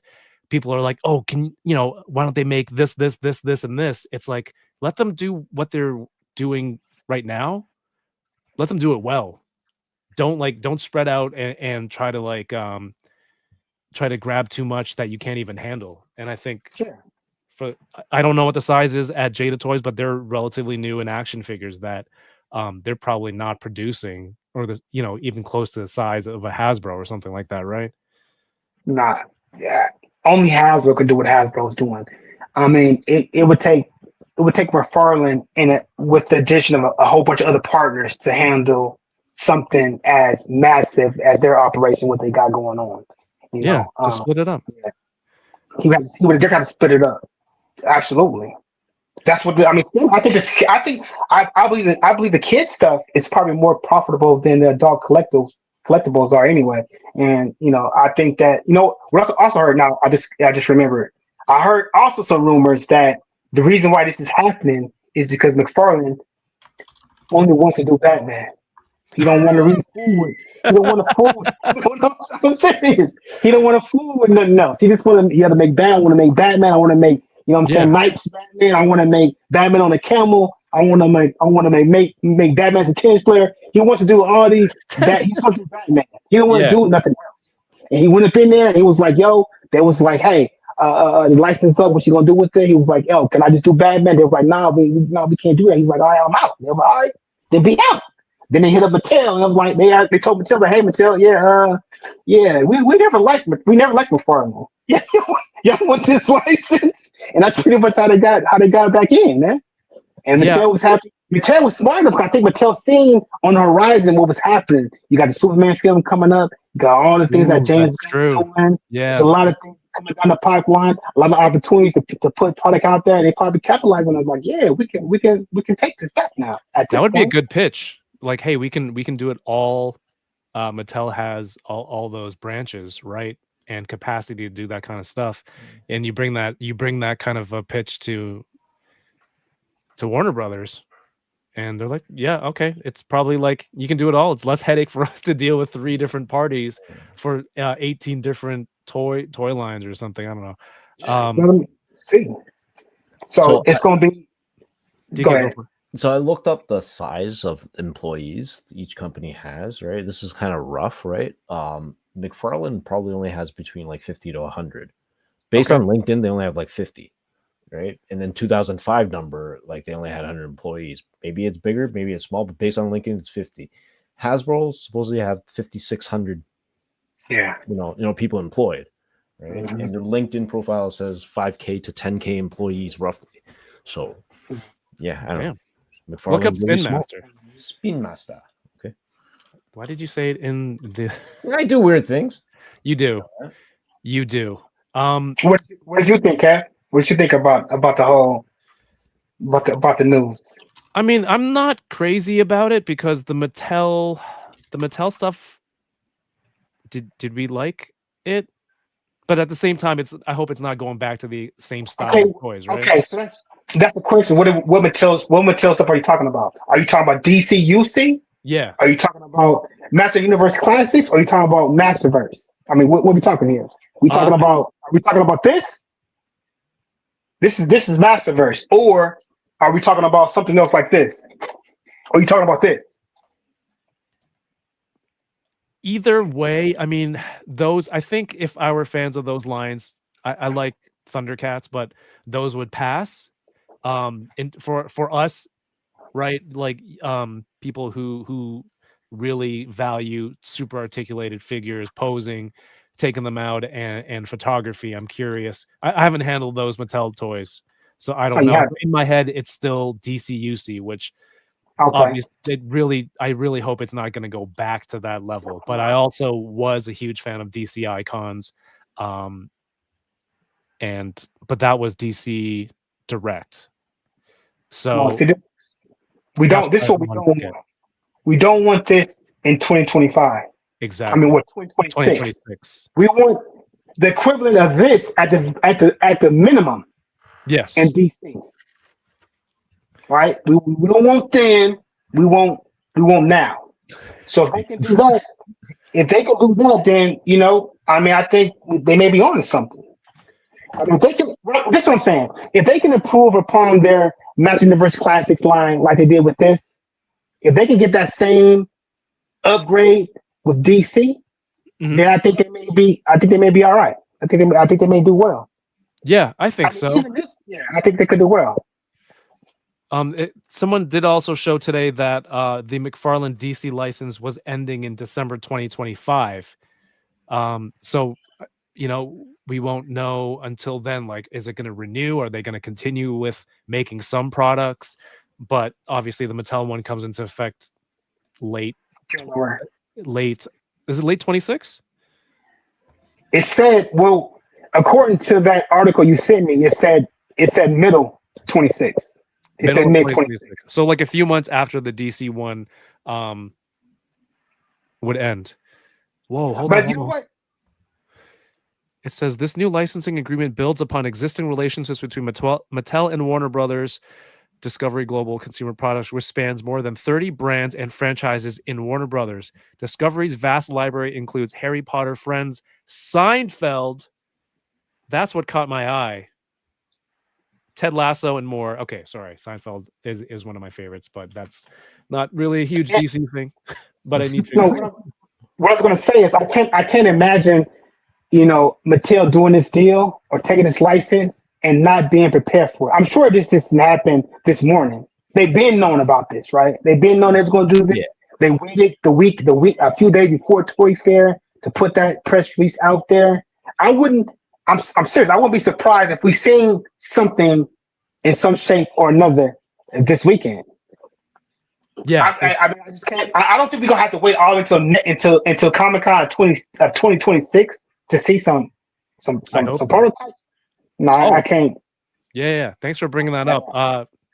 Toy Fair is this weekend. DK and I would normally put out an episode of What I Miss of toy release highlights on Monday, but it feels like the timing wouldn't work very well. So we're going to do that after the DC talk right here on this stream tonight. So you can watch this. And then if you want more DC talk, check out Dole on Gotham City tonight. But we'll be going out through some of our favorite reveals from the last week. And then next week, we'll do an episode for the Toy Fair releases. I want to catch up with some of the comments real quick. Jay Sanders has 200 Superman and Batman figures, 3 female figures. I'm assuming that means McFarland. Yeah. He loves statues. So he'll do that for DC, maybe small comic figs. Yeah. They did put out a lot of Batmobiles. And honestly, if you just wanted a collection of movie Batmobiles to display, if you wanted to make a Batcave display at home, those fans got a pretty good assortment from McFarland. And I don't think, like, at those price points too, it's hard to get 1/12 scale vehicles or 7-inch scale vehicles in that price point, right? I mean, not just that though, but I think that the narrative. First of all, let me show you this. So people see this. Every one of these represents a McFarland figure. That you bought? So that I purchased. Okay, Okay. they all came with the little cards. So I'm showing you that to say that everything I said, I'm not a hater, right? I've invested in this line. I put my time and money in it. I've talked about it. I've been heavily critical of it ever since the very beginning. Yeah. But I say that to say that not everything he's done has been trash. He has hit some home runs every now and again, and we wouldn't like the Batmobile is like a really good example of that. Like you wouldn't get that from anyone else, and those you can use those Batmobiles for a lot of different lines. You use them for Mayfex, you can use them for figure arts, you use them for M.A.S.K. He's done every now and again. He hits. I was showing you guys this earlier. Like this is a dope figure. This Shazam is a really good figure, man. Oh, okay. Like this is a really is that like a page nice puncher figure. one? It's a page puncher, yeah. Yeah. It has a fabric tape. You know, it has the paint apps are decent. I mean, yeah, this is a pretty okay figure. I mean, every now and again he does, but he does put he puts out a lot of zeros too, though. I mean, you know, let's be fair here. But yeah, maybe, I think not every company puts out 100 like bats 1,000. And Todd is a baseball guy, right? So not everyone bats 1,000. It's just it's just sometimes there are some misses, and I think there might be a little bit more that people are critical of from McFarland. But the sad part is it seems like they were trying and were improving, right? They soft goods, wired capes, wired jackets, right? Like with Captain Boomerang, faceplate swaps, which is relatively new within the last couple of waves for some of their characters. And I had something else too. His character selection has got a lot better too. He started doing a lot of more of the being C-list characters, right? As opposed to doing these figures of characters who only appear on a cover or only appeared on a single panel. You know, he's actually been doing some figures of characters that people wanted. Like I'm sad I got Plastic Man. I didn't think I was ever gonna get that. The only Plastic Man I thought I was gonna get was gonna be a Batman variant Plastic Man amalgamation. That was it. But I got that. I'm cool. I'm not really bothered by the whole thing. I don't know. I never seen it. I would think that would be interesting. Dark Knight, a Plastic Man, mix. That'd be interesting. Would it be like Jokerized, where he just took a Batman buck and painted it in Plastic Man colors, as if Plastic Man? No, because a lot of the Dark Knights, they have their own. They're not all Jokerized like that. They have their own their own identity, their own unique look to them. Okay, so that would be interesting. That'd be interesting. Yeah, concept. Mm-hmm. I'd buy it, and so it's like. But yeah, I'm not that bothered because I really slowed down on my McFarland pickups. I don't really particularly care for a lot of the characters that he's been doing. The Superman that he's doing, it's a lot of repaints. He has some really good Superman figures, but he doesn't choose to use those as repaints. Instead, he takes the worst figures and he takes these. And these are the ones he wants to repaint 1,000 different times. Like I don't want this. Man, retire this thing, man. Come on, man. Like retire it, man. It's not a good figure. It's not a good figure. But he still wants to keep putting it out. So I think a lot of it. I think he learned a lot from over the span from day one to now. But it took him a little bit too long to kind of make those adjustments on his figures. I mean, off the bat, I remember when they first came out and it was like Azrael, right? Was one of the early waves of McFarlane. Sean Gordon Murphy, Batman. The Azrael was really good. That's one of my favorite Azrael figures. And I was praising them, like, how are they making so many unique sculpts with so much detail for each toy? Because that's what he's good at. If a figure has a lot of armor, a lot of spikes, if it looks like something that would appear in Spawn, the sculpt is gonna be dope. Okay. There it is. It's when it's something that's plain, is when he can't get it right. And when the costume is very simplistic, that's when he has trouble. The more complicated the costume is, the better the figure gonna be. That's just kind of how he rolls, right? All right, so I'm gonna cut to the smoke effects. DK and Big and me real quick, please. In beginning. These are nice. I usually, when I think of some of these smoke effects, right? I have Poncheezy's ones, which I've been using for photos, and then the other options I've seen are the M.A.S.K ones that have come with a Gomez or a Batman, and it was a cool smoke effect, but it was just the vac form plastic hollow shell. These ones are double-sided, and they're heavy. And if you're interested in the weights, 201. Do you guys use grams in America? No, we don't use no grams. No. 7 ounces. No, I don't use no grams. All right, this is the main one. So there's some weight to it, and there's a variety of different smoke trails that you can use. I think this is one of my favorite ones. So I've always loved the Tamashii Bandai effects, man. These are cool. These are super cool. And if you put them with Poncheezy's, like, you can mix them together. Yeah. Mm-hmm. Cloudy. What? Let me see some of the comments real quick. Let someone take the domestic reins of top heroes. Marvel, DC, value, and engineering ain't there on both. What's up, man, Beast Boy? Dom says DK is going to start pulling some annual financial statements. I mean, McFarland won a lot of like Toy of the Year awards, didn't he? Like 3 years in a row with the DC stuff, I think. I think so. Yeah, but it's kind of like he did, but I mean, you got to take that kind of.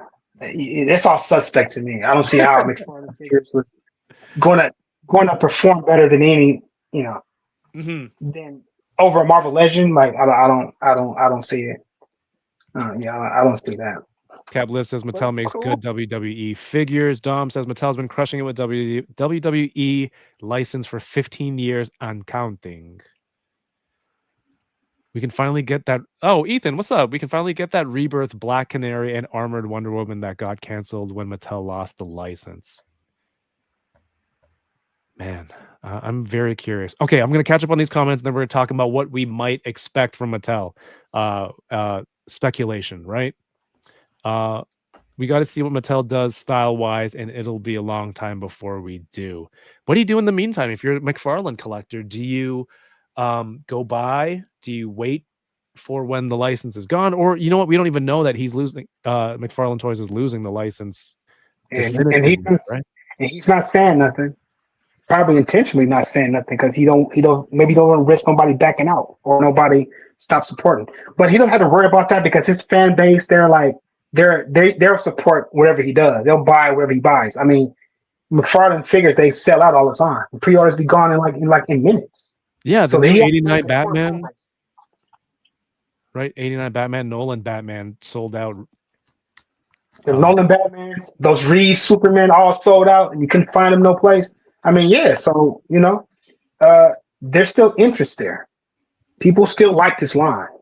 Yeah. The question is, this is another question, too, for people who are McFarlane collectors, because when you was collecting DCUC, you built your whole collection, then McFarlane took over, now you had to start all over again, right? From the beginning, from scratch, and collect all these figures again. Now here we are, once more, having to start from scratch and collect all these figures all over again for now the third time. Not even counting like DC icons, because that was like short lived.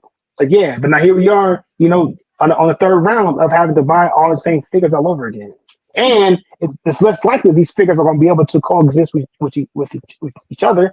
These 7/8 figures, Mattel will probably stick around something, a scale 6 inches, maybe 6.5 like those WWE figures, but they won't really be able to be on the same shelf and look and kind of fit in. So you got to have a whole other shelf just for this new line that's coming up. That's another thing you got to be worried about. That was the thing. Like Icons was shorter than like a Legend scale, right? And then they rebooted. They were way shorter. They rebooted Icons in a taller scale after that with less accessories. So there was never really anything that was that coexisted with Legends, right? Like to pose them. But after that, they had that short-lived DC Essentials line that had the figures with the long arms, right? They did the Right. whole deceased. They had the whole deceased storyline figures, a wave of them, What about and this one? those were that's the I believe that's the multiverse that came after. Yeah, it's multiverse. Yeah, This was before Todd, after DC Direct. Who is making this? No, this is Mattel. What year is this? yeah. Before 2018, 2019? I think that's right 2019. before. I think that's right before Todd took over. This is Yeah. I think this is the last wave before he took over, and this is like one of the best Alfreds out there because you got all the different Alfred looks. Yeah, you have the head, you have his little tray. Yeah, you got I had the that one. movie Alfred. Yeah. Yeah, That's a good they announced McFarland Toys announced in 2019 they had the DC license, and the first toy was out in 2020. Yeah. Belanta, let me see. McFarland is improving a lot. I think the scale is always going to limit their popularity. The line only blends with itself. Tougher to get Even people then- who only want Go a ahead, few my bad. specific characters. Yeah. Even then, it doesn't really blend with itself because you have Damien, who's taller than Superman, and Batgirl, you know what I'm saying, is taller than the Flash. And then you have Shazam. It don't even fit with itself. The scale is all over the place. There's no consistency with it. I remember the Robin. It's like, yeah, 6-inch scale. They're all 6-inch scale. No, it's not like that at all. No, it's not. Man, Beast Boy says he must fund his awards. How Jay Cinder says I can see DK trying to Google how to do a hacking. Yeah, not hacking, but how to do a hacking. Yeah. How do I do a hack? That Alfred is rare. I know. That's why I haven't brought myself to open it because I haven't figured out what to do, what kind of DC display I want. DC UC was cool, and there are some pretty iconic looks for their figures and their silhouettes, but man, they do not move well at all. I mean, if we're looking at it by the standards have changed, right? The industry has moved on. The technology has gotten better. They've innovated. The figures are overall better put together. The scopes are better. The paints is better. Looking back at a figure from 2008 and trying to compare it, using that as a standard, saying that, okay, this is what Mattel put out before. This is what we can expect. Well, that's nuts, man. That's nuts. No. I'm stuck in that mentality, and I shouldn't be because I can't pull back, like you said, pull up something from 08 and be like, "Is this your king?" Right? That doesn't work. Yeah, it's not gonna. That's why I say look at the WWE stuff, Yeah. compare that to the old stuff, or look at the Masterverse stuff and compare that to the old Master Universe classics, and then you can kind of get a better idea of what we could expect from a more modern DC line. Because if they come with that 08, it's not gonna do well. No one's gonna support that. That would be terrible choice out of the gate. Before we move on to the next thing, I just want to show the back of this box real quick. People are pointing these out. I remember these hitting shelves. DK, did we wait 2019? Where did we see these? Because they were starting to go on clearance, and I really shouldn't have passed on these. I think this is a Dick Grayson Batman, right? I believe. Probably saw these at Number Walmart. 5, Red Hood was good. And KG Beast is I'm not a huge fan of the character because I don't know it that well, but the naming is fantastic. KG Beast. KG Beast, I believe KG Beast was one of the characters that Batman kills. He left them like trapped inside this building, inside this room, and he pretty much like starved to death. Like I believe that was KG Beast. I'm pretty sure that was KG Beast. Don't 100% quote me, but I think that was KG Beast. Yeah. You're here so I can 100% quote you and not refer to somebody else, dude. That's Batman. I'm not 100 on Batman. But I'm like 95% sure that's KGB. All right, Yeah. let's throw a little curveball into the mix. After McFarland announced, after Mattel first, lost the license, and McFarland said we're picking it up. Something was revealed in 2020. Toy industry veteran Dave Vonner, who has his hands in so many recent independent toy Kickstarters coming up lately, the last few years. He worked on the Toy Biz Marvel Legends all the way up until Hasbro Legends, Marvel Universe figures, and he was at Mattel. He did a show, he did a podcast, and he showed when he was at Mattel that he prototyped a couple of Batman figures. And Mattel was like, "Nah, we're good." And then eventually he was let go from Mattel. And then these figures leaked. I think people saw these and they're like, "I hope McFarland is as good as this." But these are very different, but they looked really good. I'm going to show them now, but could these be what Mattel comes out with? All right, so this is on Toy News International. This one had the Bruce Wayne portrait was really nice with the cowl back. Damn. Dude, these proportions and sculpting on these two Batmen are solid. Dallas, what do you think? I think that Vonner is over there at Mattel, isn't he? He works on a WWE line. Does he still do that? I'm not sure. I thought he did. If he does, you got to be crazy if you think he's not putting himself into contact with whoever's in charge of the DC line and showing him this very thing. Get in those meetings, right? Absolutely. He's trying to push that or trying to sell it. Absolutely. I mean, I think even this is a good base. Yep. This is a good foundation from which to build off of. It just for itself looks like something from that time, from 2008. But I can see this being as a base, something they can definitely build upon. I mean, these figures, they look cool. They definitely look cool. Really good. Yeah. DK, what do you think? Like, do you like? I like the physique, the bulkiness of the character. How do these look to you? They look really amazing to me.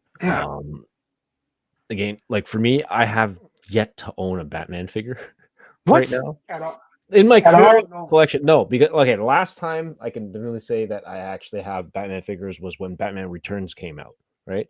And then I stopped buying collecting Batman. 1992. Yeah, right. And then when was it? The Dark Knight came out. I think I maybe bought a Batman, but I never opened it, and I think I sold it. And then I bought Ninja Batman, the Etched Figure Arts, then ever since, and I sold it. I never opened it either. Well, you're fortunate because that was a horrible figure from a horrible film. You have any Superman? No, I do not.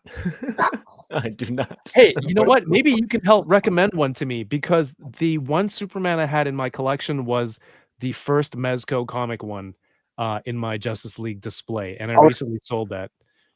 I have hundreds of Superman figures. The two top has to be the best, in my opinion, is the Mayfix. Mayfix Hush. Yeah. The second is the Man of Steel, Mezco Man of Steel Superman. That's a great figure too. But that Hush, I love that Hush. That Hush is a great figure, man. Yeah, I think that might be the one to. Yeah, they released it like 3 times now, so people really really like it. That's a good one. I'll try to grab that maybe in Japan if it's been released. But I mean, like, if Vonner pitched these to them, right, and they said no, and then I think I read somewhere that he was let go from Mattel. So I'm curious, like, if he submitted it and they said no, where are these prototypes now? Did he make them himself and they're his, or does Mattel have that somewhere on deck and they're like, hey, some guy some guy made these a few years ago. That's the thing, dude. I wonder if anybody. No one from Toy Biz from those days moved over to Mattel outside of Vonner, right? I couldn't tell you definitively. Okay, so probably not. Probably someone from Toy Biz still has them. Absolutely, I'm sure there's somewhere somebody's somebody's collection sitting there, some prototypes of a non-existent line. Yeah. Batman didn't kill KGBs. He called the police to get him from the room they trapped him. Oh, okay, so he. Okay, was that a retcon though? Was that a retcon? Oh. Did they come back and say that later, or was that part of the original story? All So I right. knew it was KGBC trapped. I knew it was KGBC trapped in that room. Yeah. Ethan says this is like a Marvel Legends DC, Yeah, Hasbro Marvel Legends DC. I mean, like Oh, that's what. again, Yeah, that's a good. Yeah. that's the vibe I'm getting as well. the proportion, Yeah. Okay. the style of articulation, like that ab crunch. You know what? The only thing that's off-putting are those little pins in the shoulder here, which this is a prototype, so who knows? Like this isn't even a real thing. But the details of the musculature, look at the legs, it's crazy. Yeah, like the legs look really like Marvel Legends, like figures to me. Having a Bruce Wayne unmasked head is also one of my favorite things on a Batman figure. Like, you got me. You would get me with that. Man, Beast Boy said it would still need butterflies. 100%. 100%. And Balanza board, dude, perfect. When I first saw this photo, do you remember how NECA did those 2-packs? NECA, Yeah. it was a DC superhero versus like a alien, I think. And then there was It a was Joker. Alien. Yeah, Was it the Predator 2 in that? Was one a Predator and one was the Alien? I think Jordan. What did Hal Jordan come with? Hal Jordan come with the Predator or with the Alien? I know Superman came with the Alien. DK. yeah. That's on you. Joker was Alien, But I remember that NECA Batman was one of the best looking Batman action figures that I had seen at the time. And it was just, I don't know what I was doing. I don't want to get it and have to sell the alien. And you know, I kind of talked myself out of it. And that was a big mistake. So if anyone is selling, let me know, or I'll just wait for Mattel to do it. It's a good base. If you go back to my page and look at that icon figure, that from the whole Dakota verse icon, that icon is made off of one of those bodies. Which one is that? Right there with the green cape. You just past them. Yeah, that icon right there. Is made with which body? He's made with that NECA, the NECA Batman, the Green Lantern, it's all the same body. What? This is come on. That's a NECA? That's a NECA. Huh. That's a NECA. Yeah, Cat Liv says this Batman's only missing butterflies. Yeah, you gotta throw the batarangs and really fight. Belatavor says, DK, what? You don't have a Batman? The only okay, after the selling the SH figure arts Ninja Batman, the one I really wanted was the Figma Ninja Batman, and then I just what the hell? Why are you so fixated on Ninja Batman? Because it's a cool concept. He's a ninja. He's a ninja. That's a better figure. Samurai. There were two. There was the regular release and had a deluxe release. Yes, really? That's a much better figure. Yeah, it's that's the a good deluxe release that I wanted, but I can't get. So that's why I was like, all right, I'm not gonna get it. But anyway, going to the Batman Joker. This is this one, actually, right? You know what? Now that I look at it, the body's a little ridiculous. I still really like it though. Look at how spooky that alien is. I like it, man. Ah, it's got the bloody tail. And the other one was it gross. Hal Jordan? And Hal Jordan. I think he came with did he come with the green, the translucent alien, right? It's like a yellow alien, like yellow predator. Sorry, I'm just trying to find a good picture. Okay, yellow predator. All right. Yeah, Garth Gutierrez. I did have the Mafex Hush Batman, but I gave it to 796 because that was like two figures in one battling that cape that he came with.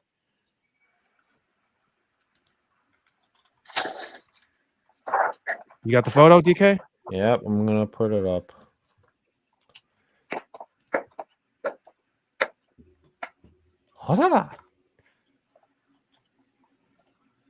So it's like this one, right?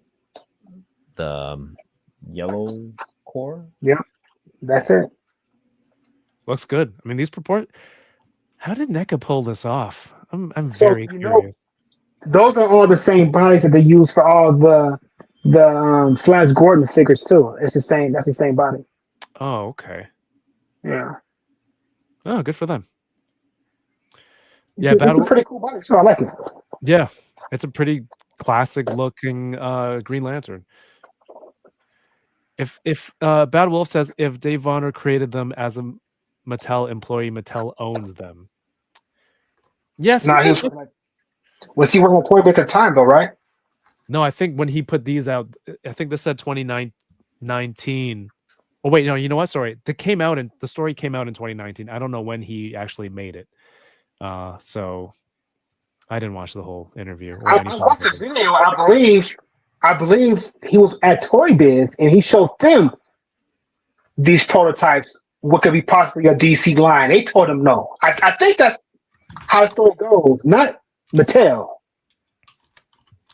Somebody in the chat can correct me, but I think that's how it went. I remember watching that video on when we talked about it. Last month, we showed you some images of two 6-inch Batman figures David Vonner worked on and presented them to folks at Mattel shortly after going to work there as a design manager for their WWE brand.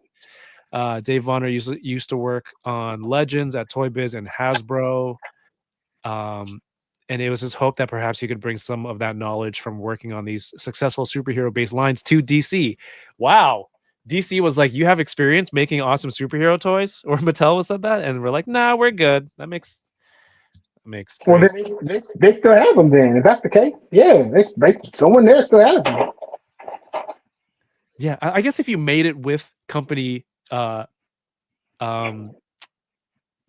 tools, right, and resources, then it's theirs. They own them, yeah. Redan says just change the ab crunch for a Jada style torso and we got the jackpot.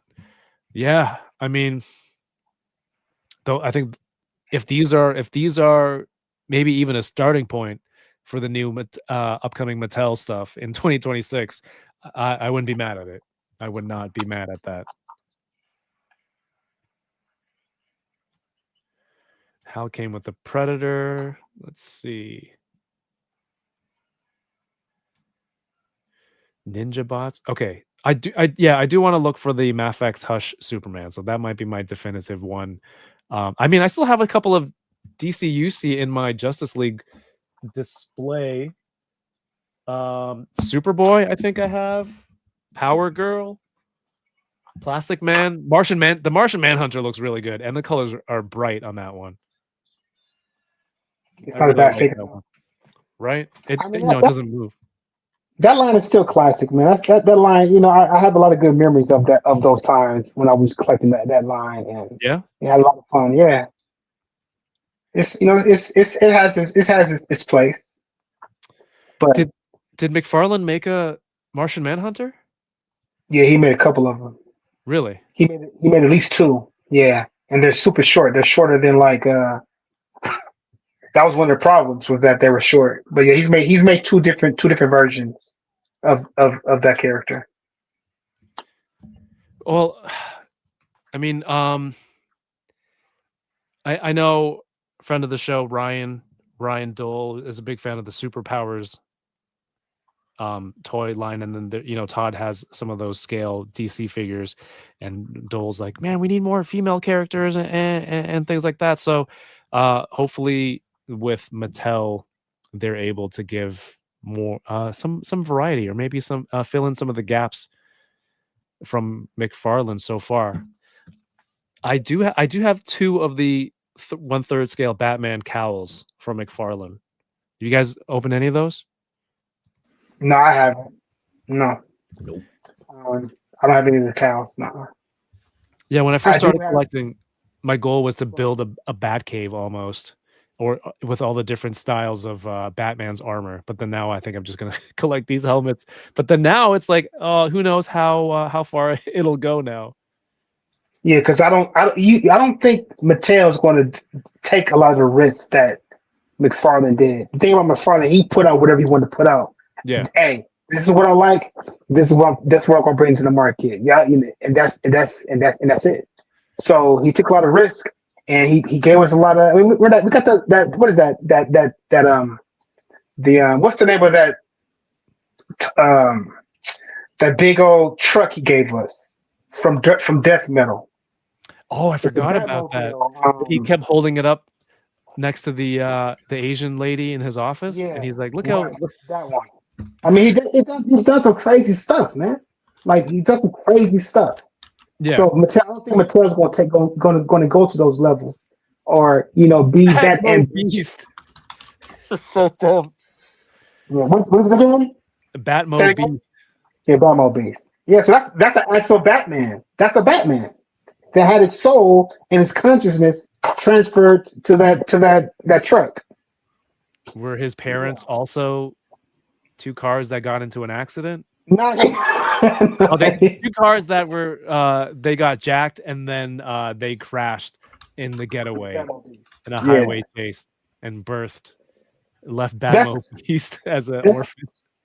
That's what's crazy. That's how much he loves Batman. But he give us what are them cars called? What are them trucks called? I never been. I know the shows are very popular. What are they called? With the big wheels. Monster trucks? Monster trucks. He loved Batman so much that he gave us a Batman who was a monster truck. That's his fascination with Batman was.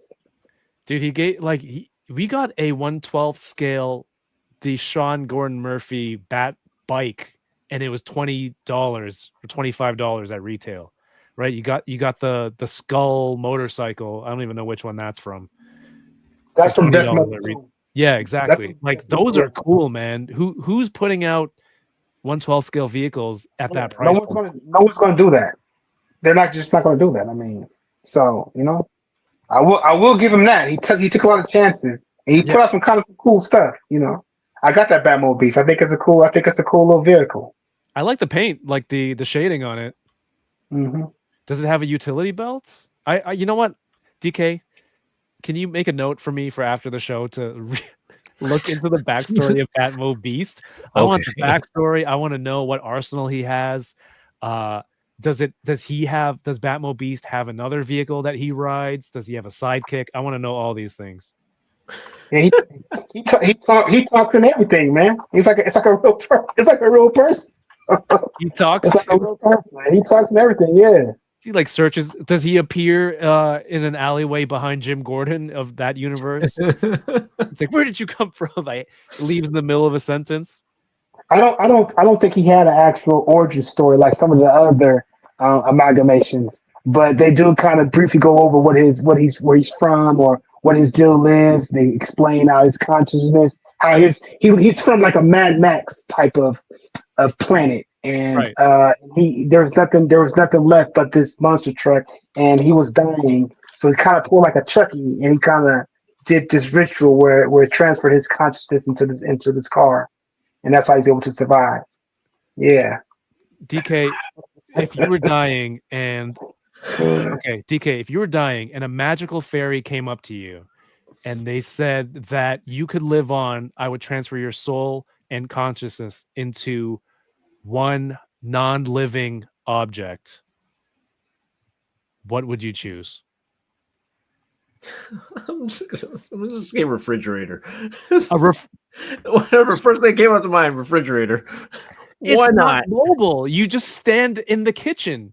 The Batmo Beast has wheels. I don't know, man. You would be a refrigerator. And you would live with your family, your girlfriend. She could store her foods. Yes. In you. Okay, that's very interesting. Yes. What about you? Dom said he's shocked that you didn't choose a Transformer. Transformers are, they're living beings, right? They're non-living, right? So yeah, Dom, what a ridiculous, preposterous response. Come on, even I know that. Dallas, do you have one that you would choose? How about a car to make it easier? Would you choose a monster truck or a specific car? I would choose a Grand National, man.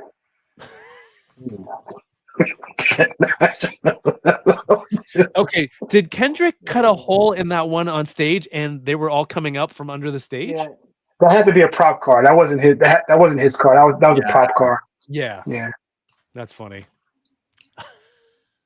All I wanted was a black Grand National. Grand National. All right, there's a comment here. Cap Liv says, I hope Todd puts out the animated series Batcave again before the license is up. So that was a DC Direct release. Me too. Me too. I have one. Too. Oh, you do? Yeah. Those things are impossible to get now. I mean, I would like for him to do some things too. I hope he gets the absolute. I hope he gets the absolute universe. Does absolute Batman? Does absolute Superman? Does absolute Wonder Oh, Woman? absolutely. Yeah. I hope he gets to Man of Steel. Possibly give us a General Zod and a Namek and a Fiora. That would be dope. I mean, it's still some things I wish he would do before he gets up out of there, but we'll see how that plays out. You know what? I do respect.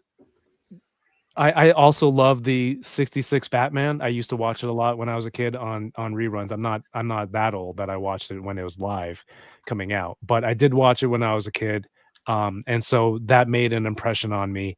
And I have to say, he put out a pretty extensive line of Batman '66 toys. First of all, there were like multiple play sets. There was the Batcave, right? There, Batmobile. They had the Wayne Manor library where, you know, the thing opens up and they go down the bat pole.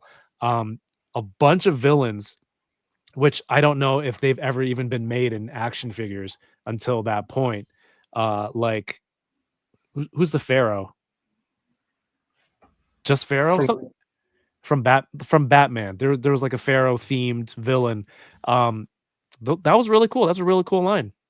And I think he put a lot of risk in putting some of those B list and C list, and even imagining certain characters and how they would look in that King Tut. Thank you, Dom. And how they would look in that universe, right? I think he put out a '66 version of Superman in that line. It's yeah, you know, not everything was a home run. He hit some home runs, some doubles, some triples, grounded out to the pitcher a couple times, right? Struck out looking a couple times, but there were, you know, he put some good numbers on the board. Yeah. I mean, I look, like I said, he's given us things that I don't see Mattel ever, you know, having the courage to put out. I mean, confident that it will sell. Right. I mean, he went back and gave us the whole Dark Knight's Metal Justice League.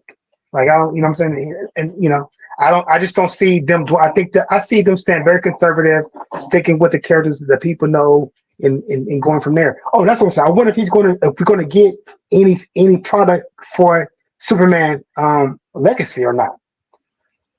I wonder if he's going to steal that. Yeah, the James Gunn film. Ooh. Probably not if the toy line is, well, it might be later, but like, because the movie's coming out this year, so I would assume something should come out from McFarland this year. Yeah, before the film drops, right? You never know. Ideally, before or during would be nice. Yeah.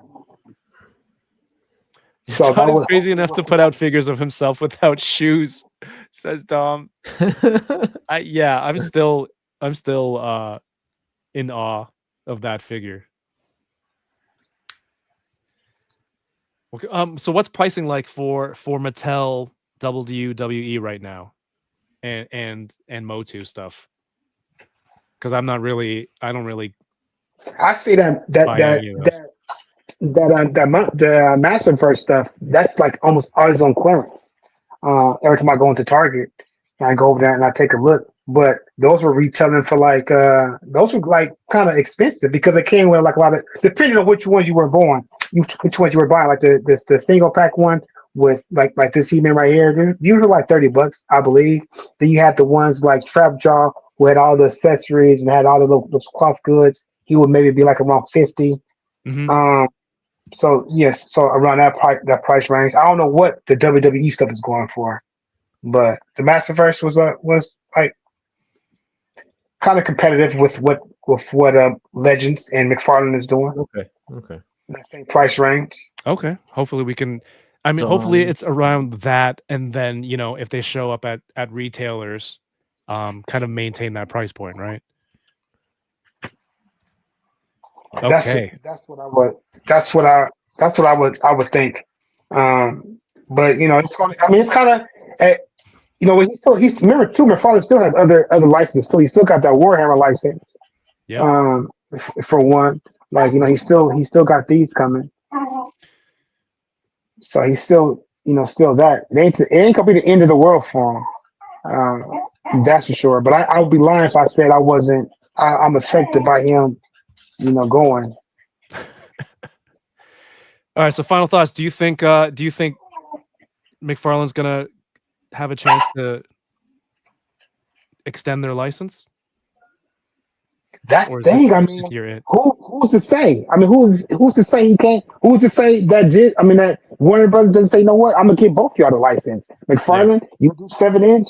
Mattel, you do 5-inch, or you do 6-inch. He may let them both operate in the same space. Maybe. I mean, who knows? Maybe they'll give him this Batman to do. I mean, who knows?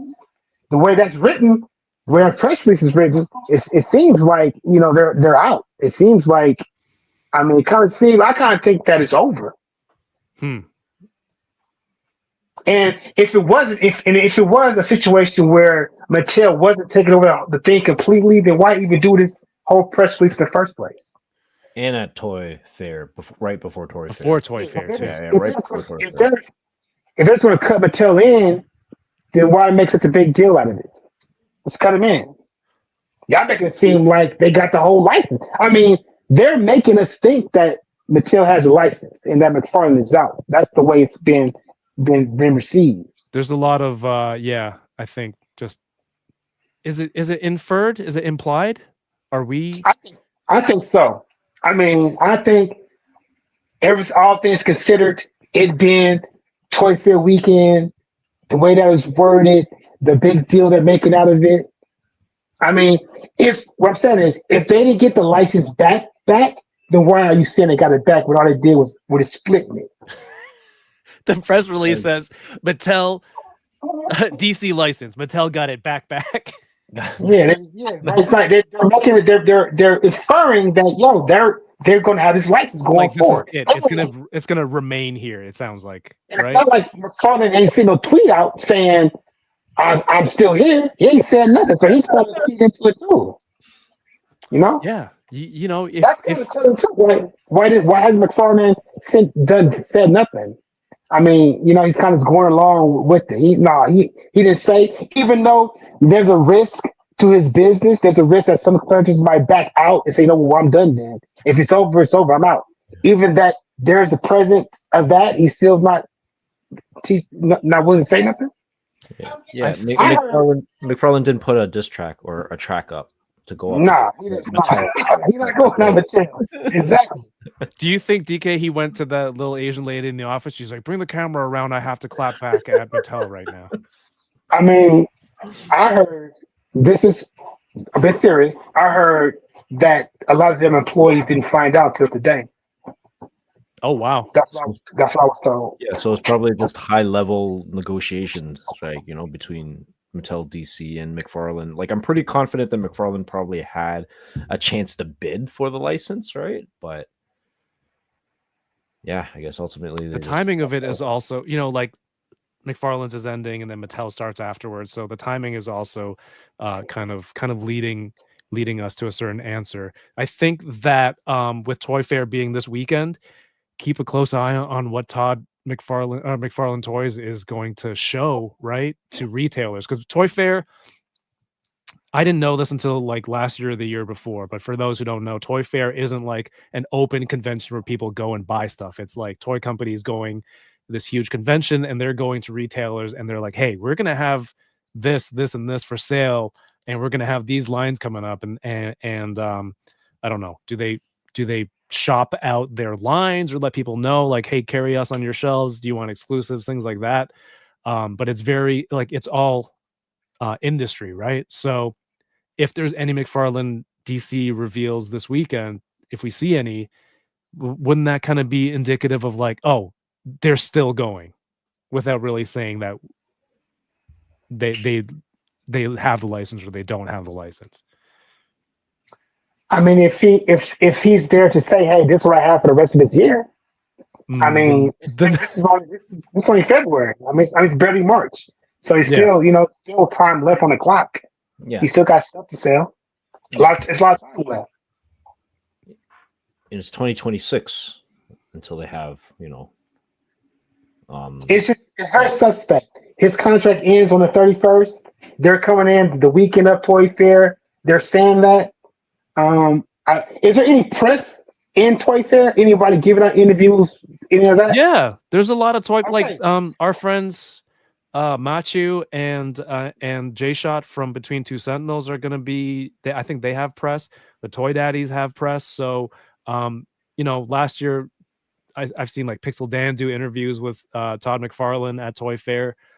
So they do have. I think that's basically it, right? They do want press. They do want people there to disseminate that info. Is that the right word, DK? Okay.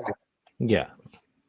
So you know what's going to happen then. I mean, McFarlane's like he's going to be just he's going to be terrorized with questions about what's going on.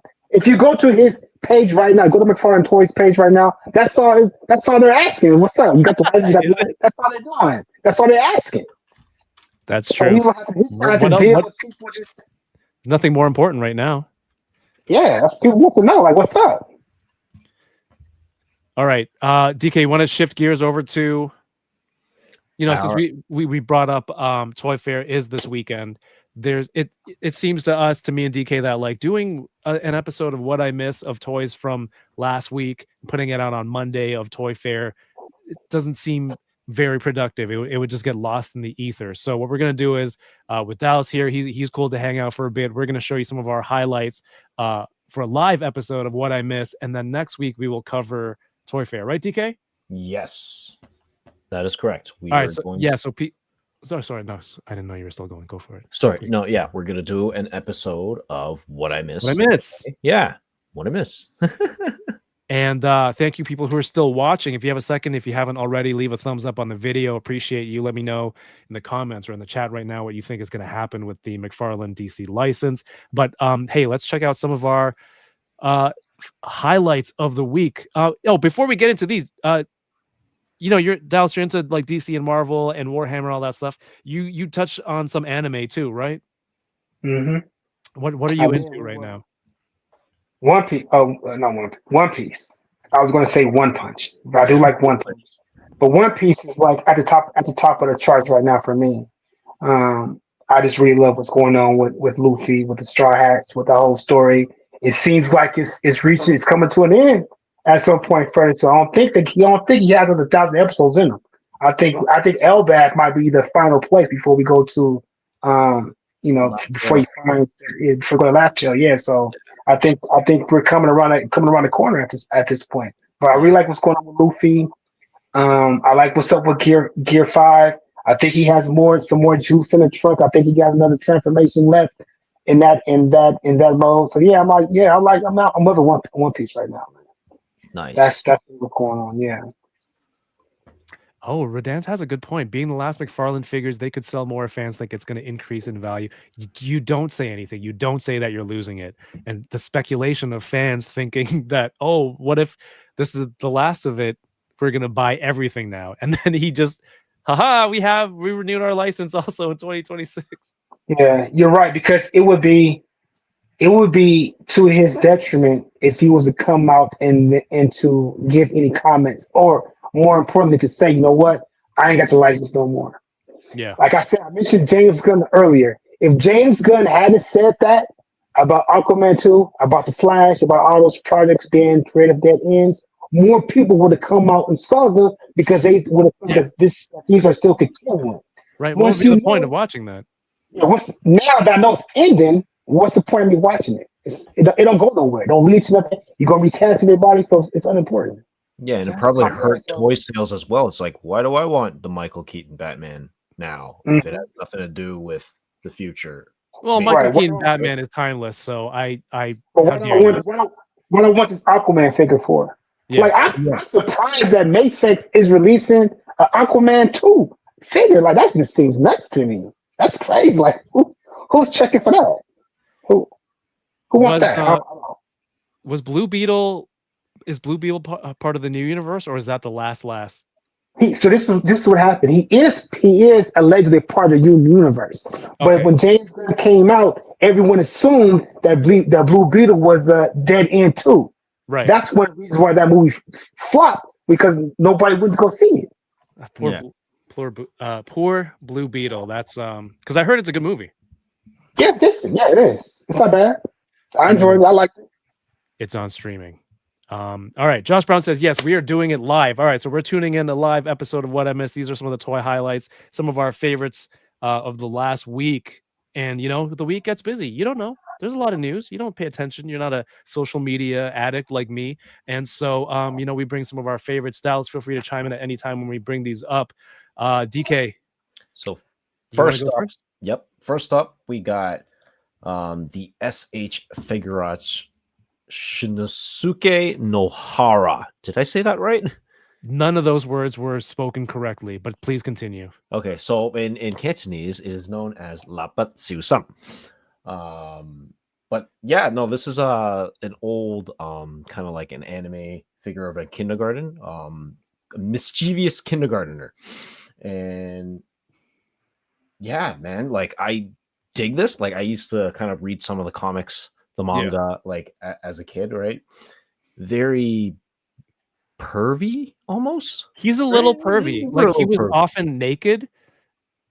And he would draw elephant ears near his bottom and stuff and make it look like an elephant. But yeah, like I'm digging this figure. It comes with it's three face plates, interchangeable hands, the action figure that he always likes to play with, and I think this is some food.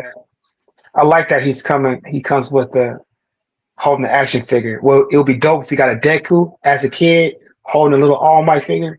That'd be kind of tight. But I like that. But I think one thing I'm kind of disappointed at, I wish he came with a pencil, right? Or was it the? You think he used to use a pencil? Or was it a crayon? I don't remember the details. I've just seen like images and things here and there, like merch when I was a kid. So I know this. What's the price point? Because first of all, because of the character design, he looks kind of like a Nendoroid, which has me worried. Like, how does he balance on those tiny little legs and the massive, which, children at that age are proportioned that way with massive heads, like this cartoon. So what's the price point? Price point is, everything's frozen for me. Hold on. Of course, as per usual. Right? Well, this is what we usually pre-record this, which is what the viewers never see live. 7,700 yen. So like 75 Canadian dollars, which is like 40 US. Yes. Yeah. Which is not bad if you're into it. He comes with a toy, characters that come with the toy. Toys that come with a toy are super cool. Yeah, they are. Dallas, do you have any connection to this brand? I have no idea what this is. It's been around for a while. Like it's even when I was a kid, these comics were on the stands and they're still out. When I was in Japan 2 years ago, we got the kids got a Happy Meal toy of him. So it's still made it on Happy Meals. Yeah, he was in a Happy Meal toy. That's jokes.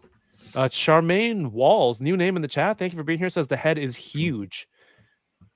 DK is like comic wise, like in reference to the art, this looks accurate. Yeah, accurate. To my recollection, children's heads are massive.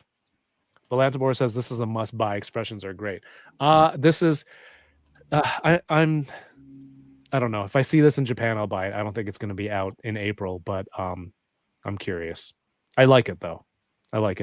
I'm interested in this one for sure. But yeah, the release date of this one is pre-orders March 4th. Release date is August 2025. Oh, okay, that's pretty soon. Yeah. Rick Dom says so. Huge head. Huge head. Hey, thank God Rick is here because that kind of segues into the next one. Dallas, are you into The Office, the TV show? I've never seen The Office. I've never seen The Office. Not. All right, this one is a little bit out of left field. It's not really like an action figure, but since Rick is here in the chat, this is the next one for me. Mattel Creations has an exclusive Polly Pocket crossover with The Office. I don't know if people in the chat have seen this yet. Polly Pockets, Mighty Max, right? In the 90s, there are little play sets that they open up and, there's little characters and scenes that you can play with. So Mattel is doing this one for The Office. You get six characters, accessories. You get all the different rooms inside the office. It folds up and it becomes Michael's world's best boss mug. And it's just, if you're a fan of the show, when you look at it and you see the little details in here, it's so much fun. The crazy part to me is this is $50 for a Polly, 50 American dollars, 50 Trump bucks for this Polly Pocket exclusive. DK, I mean, where are we at? 50? Yeah, 50. Yeah, this thing's Crazy, 50, right? Yeah. No, it is No, crazy. I know it's 50. I kind of want it. I want it too, but one of the things I like about it is that the cat is like up in the ceiling, you know. so there's an episode where there's a fire in the office and they throw someone tries to climb out of the ceiling to get help because the doors are locked, and one of the office workers for some reason is housing cats, and they're like, take him with you, and she throws him into the ceiling, and so they have that ceiling area right above the sign, so the cat's there. And one of the episodes, there was a bat in the office, the bat is in there too. So like, if you're an Office fan, you're gonna look at these, you'll see the jokes and you'll really appreciate it. I don't know if I $50 American appreciate it, but at the same time, this is 50 American dollars. Maximum series Spider-Man is $50. That exchange rate is crazy. So what's that in Canadian? 50, it's like 1.45. So it's I round up to 1.5 to make it even. So $50 would be around $75 Canadian. Wow. Yeah.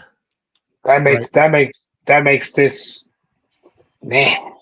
Right. Wow. So what do you think? $50 is the maximum series Spider-Man worth 50?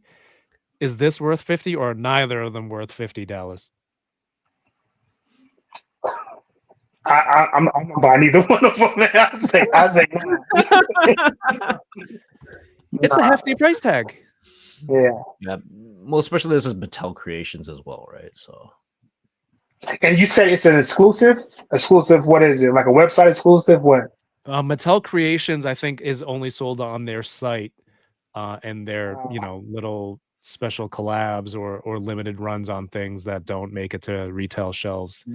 Would we say it's kind of equivalent to HasLab, right? It's like Mattel's version of HasLab. It sounds subjective though, because you like the show. I do. So for you, it might be like I seen a custom. This company was making these custom Kendrick Lamar GMX Hot Wheels. Like they wanted $95. Did you post that? There was a what, card I back posted, too. what I posted was something different. Okay. Then because I went and look it up, and I ended up finding somebody who makes them. That I think someone just kind of put something together. Maybe that might have been Photoshop. I'm not entirely sure, but I found a real one.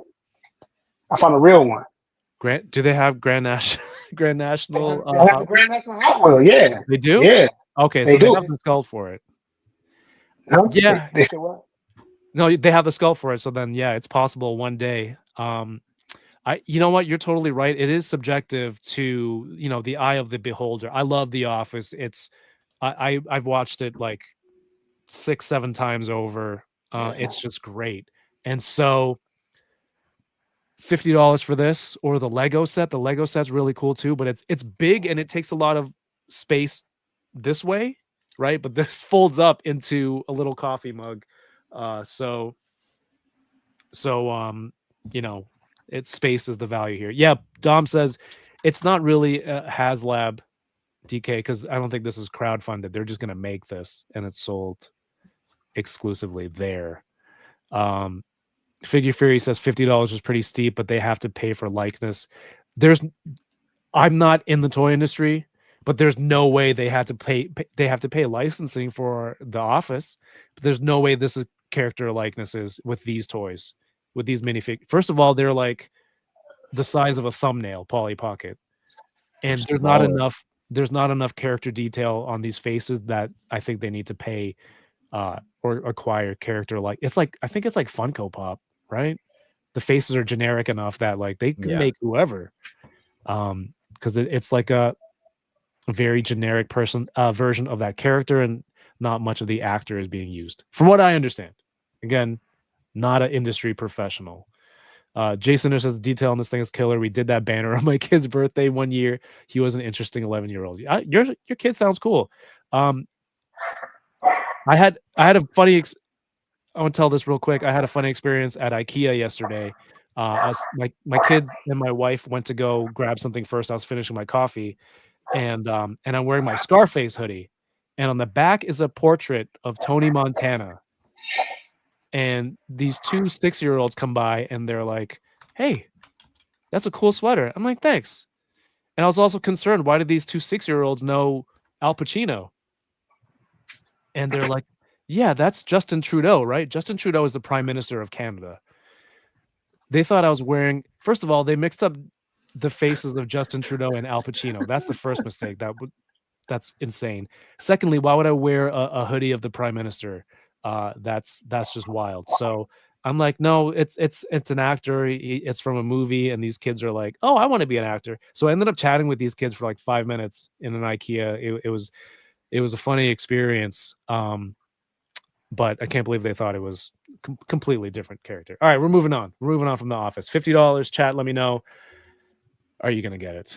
DK, the floor is yours. Right, cool. So next up, we got the Ling Jun Leatherback from the Pacific Rim movie. This thing is matte. Like, this thing looks good. What, you went from massive to looks good? No, This thing is matte. It's a 22 to 24 centimeters. I recall that, right? And does it, like, I love it. Like, this is a very good representation of the leatherback creature, the kaiju. It comes with, what was it, two sets of no, 3 sets of hands in total, right? This was they're battling in the water with the, which is the other one with the triplets, which The China one, the red, red something. Yeah, like tornado something. No, red tornado is DC. Was it Red Typhoon? Crimson Typhoon. Crimson Typhoon. Yeah, that's what it is. Yeah. I think on Enablers, Matthew or Kyle got the Ling Ji-hun. Yes. What's his name? I don't even remember the main. The main one, Gypsy Danger. Yeah. Gypsy Danger. Gypsy. And the 3-arm one too. Yeah. So this is a good brand. Have you bought any of those ones, DK? No, I have not. I don't think they're too expensive. They're like 130 Canadian from AliExpress. So that's like 80, 90 US. Yeah. Right. I think it's cool. Like, you watched Pacific Rim recently. What do you think? I don't even remember this one. Was this the final fight when they kind of go underwater and they're near the portal? That was I believe that's the first one that Gypsy Danger kills, right? When he goes out to the harbor. Okay. Yeah. That's a good film. I watch that film all the time. So I think that's like a film that everybody seems to have collectively like love. But I've never heard a bad thing. I've never heard anyone say a bad thing about Pacific Rim. Pacific Rim 2 is a whole different matter. I've only heard people talk shit about Pacific Rim 2. Yeah, everyone loves Pacific Rim. Like, I went into Pacific Rim 1 with 0 expectations, came out of it like loving it. So, so that was good. Have you heard of this brand? This line though? I've never heard of this line. No, is it something like akin to like Monster Arts? Yeah, I mean, they're is it a similar scale? This is about 22 to 24 centimeters, and then so that's bigger than that's much bigger than the Monster Arts thing. Monster Arts. What is that? 7 to 8 inch? 22 centimeters. All right, DK. Let me pull up the old conversion chart. 1 inch is 2.5 centimeters. Yeah, it's bigger, slightly bigger. Yeah, that's about 8 inches. Yeah, roughly. Yeah, but they're kaijus. Bigger. Yeah. Do they have the Jaegers too? They make the Jaegers too, right? Yeah. Okay, cool. Too as well. So yeah, that's what I got to show. All right, because you showed a kaiju, I'm going to pivot my next choice real quick. Is it even up yet? It's not up yet. Damn it. I made a huge mistake. All right, we're gonna stick to this though. Earlier this week, I went up for pre-order the Mondo 1/6 scale Wolverine from X-Men the Animated Series. So it's cool. It's interesting because Wolverine was Mondo's first 1/6 X-Men Animated Series figure. And then since then they've added more characters that are, I guess, more in line with the artwork of X-Men TAS. So that now they're redoing Wolverine so that it wouldn't kind of stand out when you have the rest of the characters. So this is up now on Mondo's shop. I think it's a timed release, $225 US. Dude, it's got the swappable topless torso, a shredded Wolverine uniform. I don't think I've ever seen a Wolverine where the claws work this way, where there's 6 individual removable claws.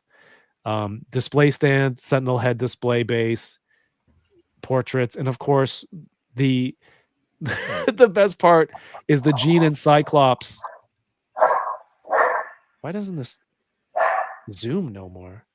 The Jean and Cyclops, it's an enamel pin, the picture frame. And I don't know if you guys remember, so I mentioned they made a Wolverine before, and then they had a convention exclusive for that same Wolverine. The packaging was Wolverine, the box was Wolverine sitting in a bed from that meme, and he's holding that frame. That was their convention exclusive packaging. So they included this pin with this release, and he looks really good with the rest of the figures that they have. They have Sabretooth, they have Omega Red, Gambit, Cyclops, Jubilee, Rogue, Magneto. So I think this looks pretty cool on display. Dallas, do you do any 1/6 stuff? I do. This looks cool. He's 1/6, but does he scale with Gambit and with their Cyclops? So he's 1/6, but he's still 10.5 inches, right? So is he shorter than the Cyclops? Yeah, I think Cyclops is. Yeah, there you go. Okay, all right. That looks good, man. I do 1/6. I talk 1/6 stuff. Here and there. I like Mondo stuff. Yeah. I like that. I want that Clayface, man. I think that Clayface can work with any line. It works with any line because Clayface can manipulate his size. That's a really dope looking figure. I want that. Yeah. Dude, when they except when he has that Batman face, that accessory on the chest, that's not going to scale with your other toys, but that's on its own is awesome. Yeah, that's a dope figure. They do quality stuff. I mean, I like release the pictures are really good. I don't own any of their stuff. I want to get a couple of their Silverhawks. But yeah, that Wolverine looks dope. At least I'm glad they got the scale right too. They just could make him 1/6 and he's the same size as everything else. But yeah. he's not like a Robin or anything like that. Yeah, exactly. Is that you, TK? Nope. Oh, I thought that was your dog. That's my dog. Josh Brown says I should get a discount since I bought the first Wolverine. Yeah, I feel like companies should have trade-in programs. If I bought your first version of this toy, right, and then now you're making another one, let me send it in, and like those Marvel Legends Sentinels. If I bought the HasLab and I want to get the X-Men animated releases that's coming out soon, it's like, let me trade it in. Shroomy, what's good? Shroomy says, I know my dumbass is losing those claws. Jokes. Yeah, but didn't the Marvel Legends Wolverine, a lot of those have the individual claws, right? I know the Weapon X Wolverine had the individual claws. You had to pop them in, pop them out. I thought they always just came on the hand, and it was up to you to hook it in or unhook it out, right? They had like a little group. Yeah, they came individual, and then you could pop them in. But the fist always had those little grooves in it for the claws to pop in. Yeah, so I don't think it was meant to be taken out. It's just the design of it. Okay, there we go. Right, and then hence that's why they came out with different alternative hands or fists, right? So ones that don't have the grooves. Yeah, so all the cool kids can have Wolverine giving the middle claw to everybody because that's never been done before. But anyway, like the torso swap's pretty interesting. I know people had some issue with Rogue and some of the looser joints and limbs on her, and I'm worried, like, if you swap a torso multiple times, is that going to happen? But it's, they made good. They sent everyone replacement parts for Rogue. That their customer service was like, yeah, you just show us your thing and then we'll send you new parts. So hopefully they're working, they know that, and that kind of stuff is being worked on for something like this, where people are going to be removing big parts. Dom says company trade-ins would be like GameStop will give you $3 in trade-in value. Damn, you know what? I haven't traded games in, but now that you said that, it reminded me, Dom, and I'm filled with rage. Thank you. All right, I'm good with this. Okay, cool. DK, you're up. All right, so this one I'm excited about. Yeah, that's why we're here. I'm not talking. Anyway, so the loyal subjects. What character is that? Is that the Italian with a lisp? Yeah, probably Italian Asian. So loyal subjects, and they announced their mask line, and they had previewed like with like some 3D renders, right? So these are the figures right now. They're about 2-inch in scale. That's what I'm hearing about. Vehicles too. Vehicles. This is as crazy. We'll go one by one. Like, I grew up that, honestly, it was probably like the first cartoon that I was like heavily invested in, and I bought toys for, right? Not even Transformers. This was it. Right. So first up, we got Matt Tracker and Thunderhawk, right? Do you know the names, or are you just reading them? I'm reading them off. I can't remember the names. I don't know the names either. I just play with them. I just remember the vehicle, I remember Thunderhawk, the vehicle, right? And I remember like Rhino. Rhino was the semi truck, right? Yeah, Rhino's a semi truck, right? Yeah. What is it? What is that called? Just the front section of an 18-wheeler? Is that the semi? Is it the cabin? Like, what do you call that? Just that part?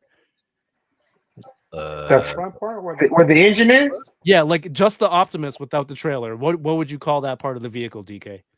That's still semi. The back part is just the trailer. The back part is just the trailer. That's still the semi. Yeah.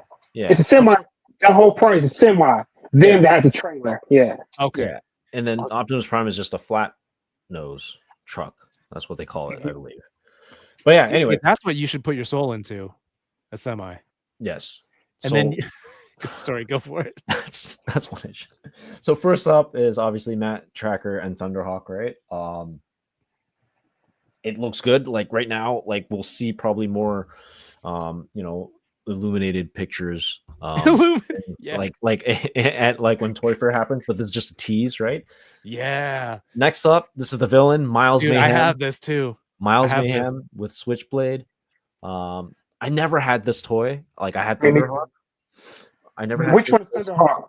That's the one you just showed? Yep. Thunderhawk is the coolest one. Yeah. Okay. I had the motorcycle, the green motorcycle. Dude, that's so much fun. I'm surprised mine's still like, there's a seatbelt. You remember the thing rotated the cage? Yeah. And the copter blades came out. I'm surprised I didn't break mine. So then, and it comes with effects, like if you can see here. So I'm kind of interested in how that's going to look, right? But this is obviously the main villain, right? And then next up, we got Brad Turner and Connor. There it is. So I have this, but I don't think I have the figure. Dude, I don't know any of the characters' names. I don't know which figure went with which toy. I just remembered I loved playing with this all the time. And then finally, sorry, go ahead, Dallas. I was gonna say there's a black Bronco too, right? Yes, there's a black Bronco too. There's a orange Jeep. Orange Jeep. I had the Jeep. Yeah. Yeah. And then finally, they also announced Rhino. Yeah, that's the same one. Okay. So cool. I love this thing, man. Yeah. It comes with, if you can see, it's Bruce Sato and obviously Matt Tracker with his alternate like helmet, right? Is it Bruce Sato? Bruce Saito. Sato. How do you spell it? Sato. Ooh, is he a Japanese character? Yeah, he's Asian. Well, yeah, Legion. okay. But Japanese, like I don't I know. made it very specific, and you like broadened it more. Yeah, Right? dude. First of all, I That's just cool. realized how spoiled I am. I think I had all of these originals. I need to dig out. I need to figure out if I even still have my mask collection like at home, or did I throw them away, or did I sell them off? Because yeah, I have this one. I have Rhino, and I have It's a good cartoon. It's creative. The toys were cool. They weren't Transformers. They weren't GI Joes. Of like something in between. Yeah, I still remember them all. Yeah, and it's a cool line. this is one of the older properties where I was like, how come no one's, people always say, I want Cops, right? Or I want Mask to come back. yeah. And Last Bionic 6 would be dope. it's just that coming from loyal subjects is so out of left field. But I think this is in their ballpark. I think they Do can they pull make this off. vehicles? That I don't know, but right now, just by these designs, these teasers, like looks like they're nailing it, man. Dude, I still remember the front cage, the front grill of that truck. You press a button and it pops something out. The rear cabin that opens up with the missile launcher. Yeah, There's a little hatch on the back that somebody can sit in. I think those exhausts slid down. Like I had so much fun. I spent hours, days playing with these toys, man. It was a dope line. Absolutely. yeah. It was fun. The fun factor was through the roof. I hope we see full reveals at Toy Fair, and I really hope that they don't skimp on like the play features of what So the vehicles can do. if the figures is 2 inches, that makes the vehicles how big you think? I wonder what the scale of these are going to be. 4 to 5 inch long car. Is it? Yeah. Did they say that it was a 2-inch scale, TK? They said that the figures are standing approximately 2-inch tall. Interesting. Yeah. I only know. Go ahead, Cass. Go ahead. No, I was just gonna say I only know loyal subjects from like making some of those TMNT 4-inch. I think they made some IDW turtles. They made the IDW turtles with motorcycles. So that's the only thing I can think of from them that is vehicle related. This line would actually be really cool in a 6-inch scale, man. That'd be nuts. Yeah, those vehicles are going to be pricey. We have a generous super chat. Alexander Eagleson, thank you so much. And thank you for being a channel member. Says, hi, Kev. Hi, DK. Welcome, Dallas. Thank you so much, man. It's very nice of you. Thank you. Thanks, Alexander. Thank you, man. Thank you for the welcoming. I mean, I'm very buy curious. I'm curious about buying these for sure. Gotta at least try and buy one. And try it out. Yeah, try it out. Yeah. Dallas, you in? Oh yeah, man. I want that Bronco. I want the Rhino. For sure. I want the motorcycle helicopter. I don't remember the names. I just remember the designs of the vehicles. I had the orange Jeep. Yeah. And that one shot out a little boat, right? Boat. Yep. I had the black car, and then I think the hood slid up as a shield over the windshield. Black car. What kind of the Bronco, or is it another black car? Actually, it might have been I think it's the Bronco. That was a Jeep. I think it was the Bronco. I had this black sport looking car that turns into, I think, a submarine. Oh, really? I think so. Like the front of the hood just flips like 180 around. All right, DK, your mission for next week, we have to find all of our mask toys. Good deal. I might have to jump on eBay now. If I still have it, if I didn't actually sell it off, like I have no idea. There you go. Thunderhouse says, I just started collecting mask vintage. This may save me a lot of money. Let us know, Thunderhouse. Are they expensive on eBay? That a new toy line with possibly modern pricing is better than collecting vintage. Plus the artwork on those old boxes are really, I still have a lot of the boxes too. Wow. Yeah, only child moving from Hong Kong to Canada. My parents brought a lot of stuff over. Also to note, Hasbro. That's his Hasbro name. owns Commodore this. is his name. Okay. Yeah.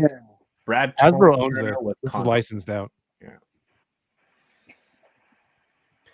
Shroomy, look up some of the toys. They're a lot of fun. Like just like this is from our era though, right? So you see how much fun we're having with these people who know it in the chat, but they're really cool. My wife was I was telling her about this in bed at like 12:30. And they're cars that open. And she's like, so they're transformers. I'm like, they're not really transforming, they just do other things. And then she said goodnight. Yeah. And then I was excited to talk about it today. Johnny Cox says, DK, that was Raven. I think you're right. But yeah, which one was which one was Raven? I'll pull it up. But M.A.S.K is a 1985 cartoon Wow. series. That's how. Wow. Who's Raven, DK? I'm pulling it up. Josh Brown says there was a huge warehouse find in South America a few years back of M.A.S.K stuff. Wow. Oh, I'd love to be a part of that one day. They're expensive if complete with box, lots of small pieces that get lost. The masks too. I was going to call them the helmets. I don't know which mask goes with which character, which one goes with which car, but I just love playing with it. Sure, let's tab instead. Boom. Whoa, who's that? I don't have that. That's the submarine one? Like what I thought it was a submarine, but apparently it's a jet. Like I don't even remember. It's a seaplane. It's a seaplane. So it's a Corvette. I see the front of the hood just goes like 180. Oh, twist, yeah. Oh, the whole like section of the car, not the hood. Like the wheels turn up. Yeah. This is some James Bond type thing. It is. So yeah. I would love to get this again. Oh my god. All right, that's probably my favorite one. I need to know more about this pricing. Bacon McShig, how you doing? Says didn't have much, but I definitely had the green copter bike and the transforming toll booth. What? Oh yes, the transforming toll booth. Hold up. There's a toll booth toy. Yeah, let me try and find that one. I would want that for like a Godfather recreation scene where they get Sonny. It seems like everybody had the Condor. Condor must have been popular. Maybe it was also at the price point. It was probably good because it was one of the lower tier ones. One of the cheaper ones, yeah, exactly. None of these toys were priced as extravagantly as things are now. I don't think. Calhoun Burns, what a name. Yeah, was it this one? Maybe this picture's too small. Thunderhouse says, I looked at a complete Rhino a few weeks back in the vintage store. It was complete, missing one bomb. It was $350, no box, one figure with mask. God damn. There was a mountain? That was their base. Yeah, that was the base. Yeah. That's where they came out from, man. No. Yeah. I didn't think I habla inglés at that time. But we had the toys in Hong Kong. And then the whole thing like changes. The purple motorcycle with the sidecar. I have that too. Yeah. Yeah. Here's your Bronco, guys. Oh my god. I can't play the theme song, Johnny Cock. I'm not taking any more copyright hits on the channel.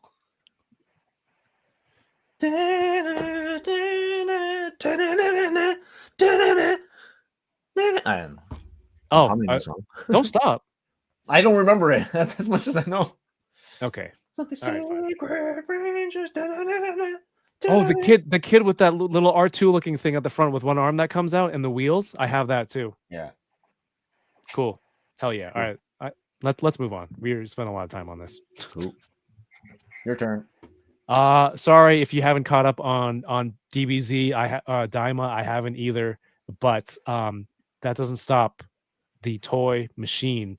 Bandai revealed this week a Daima mini version of this Goku. Dallas, I don't know if you have any of the Goku mini figures from Daima. I want the Piccolo. I like them. I've seen them. I'm going to get the Piccolo once it comes to Amazon. I'm gonna pick the Piccolo up. But I seen I'm confused here because I seen the clip of him going Super Saiyan 4, but he was an adult. So what? How can we get the kid version? Does he revert to a kid at some point during that transformation? Or what's happening? I haven't watched that far ahead, but what didn't he have this transformation in GT? GT, yeah. Yeah, Yeah, but in GT, when he transformed from a kid into Super Saiyan 4, he turned to an adult version of Super Saiyan 4. right. So, So I yeah, think, I don't know okay, what the clip is from. yeah. Okay, so I think in the clip he's an adult. I know he's a kid in the show, but I watched the clip and he's an adult when he goes Super Saiyan 4. Like he goes Super Saiyan 2, Super Saiyan 3, Super Saiyan 4. So I'm confused why we got a figure of the kid version. So it's something I'm missing because I haven't seen the episode. Yeah, me too. But, When I get there, I'll let you know. I'm gonna give you some updates. But I mean, I love that the proportions look very ape-like, right? Look how long the hands are, the arms are, the fists are a little bit big. This just looks really cool. Somebody on the internet mentioned this looks like the Ludacris video where he had like the big head and hands. Um, I'm gonna pre-order this. I want this to go with the mini Goku and the mini Vegeta. DK, I know you're not even watching Daima, but you have Vegeta only. I only have Vegeta. I potentially will get Goku one day, like the regular one. But The yeah, adult one. No, the small one, the regular small one. Probably that. The adult one, I like the designs of it, right? Because it's like it's a clear difference of like design versus what Dragon Ball Z was, right? They look cleaner, a little bit sleeker. I do like it, but we'll see. Time will tell. Time will tell. Found Kid Vegeta under a shelf target. Nice. I mean, hopefully, now that this is canon, because Super Saiyan 4 Vegeta is my favorite transformation. So we're one step closer to making that happen. I'm all in for that. That's the figure I've been waiting for. That's the one they haven't done yet. That I keep wishing that they will do. So now we have this SS4 Goku. Go ahead and do the SS4 Vegeta, and then make that fusion, and give us that Super Saiyan 4 Gogeta. Then I think I'll be good with that. This has me pretty excited for Daima, and I'm like 10 episodes behind, so we'll see when it gets there. Chat, let me know what do you think, if you've seen this yet or not. But I mean, Daima Mini Goku was on my top 5 last year. Oh, really? Is that good? Really? It's just the look of it, right? It is like superposable. It's got expressions, face plates, it's got hands. But lately, smaller figures, even smaller ones, have just been getting my attention. Yes, so yeah. I really liked it. That's why. Because I didn't even know you was into 118 scale. Then you showed off that shredder. I was like, oh, I meant to ask you. Oh, I know you was into 118. I know you put a pretty recent thing. Okay. Like has Star Wars TVC, other 118 stuff. It's just been catching my eye. I'm gonna pick one up there. I'm gonna pick up a Goku. I'll see what's up with it. Yeah, Goku is the introductory price, so hopefully you can still get it at that price. It should be super cheap. So is Vegeta. It's the mini Piccolo that is $60 for the Piccolo. Right, which I don't think that's cool. It's really amazing how much articulation and detail they can fit into that scale, right? Which, like, to Kevin and I, we always like kind of talked about. It's like they could make a Lord of the Rings, Golem, like afterwards, right? Schmeagol. Can I watch this anime without watching previous Dragon Ball shows? I think so. They do a pretty good. They have some flashbacks in the beginning. So yeah, I don't know. I can't. Just try it, Johnny. We'll watch it on Crunchyroll. DK, you're up. All right, next up. So Playmates obviously has the license for Power Rangers, right? And now they've announced their Reignition line, and they have showed what it entails. It is the Automorphin Power Rangers. Are you Power Rangers, man? Me? Yeah. Yeah. I mean, I don't know what this is though. What is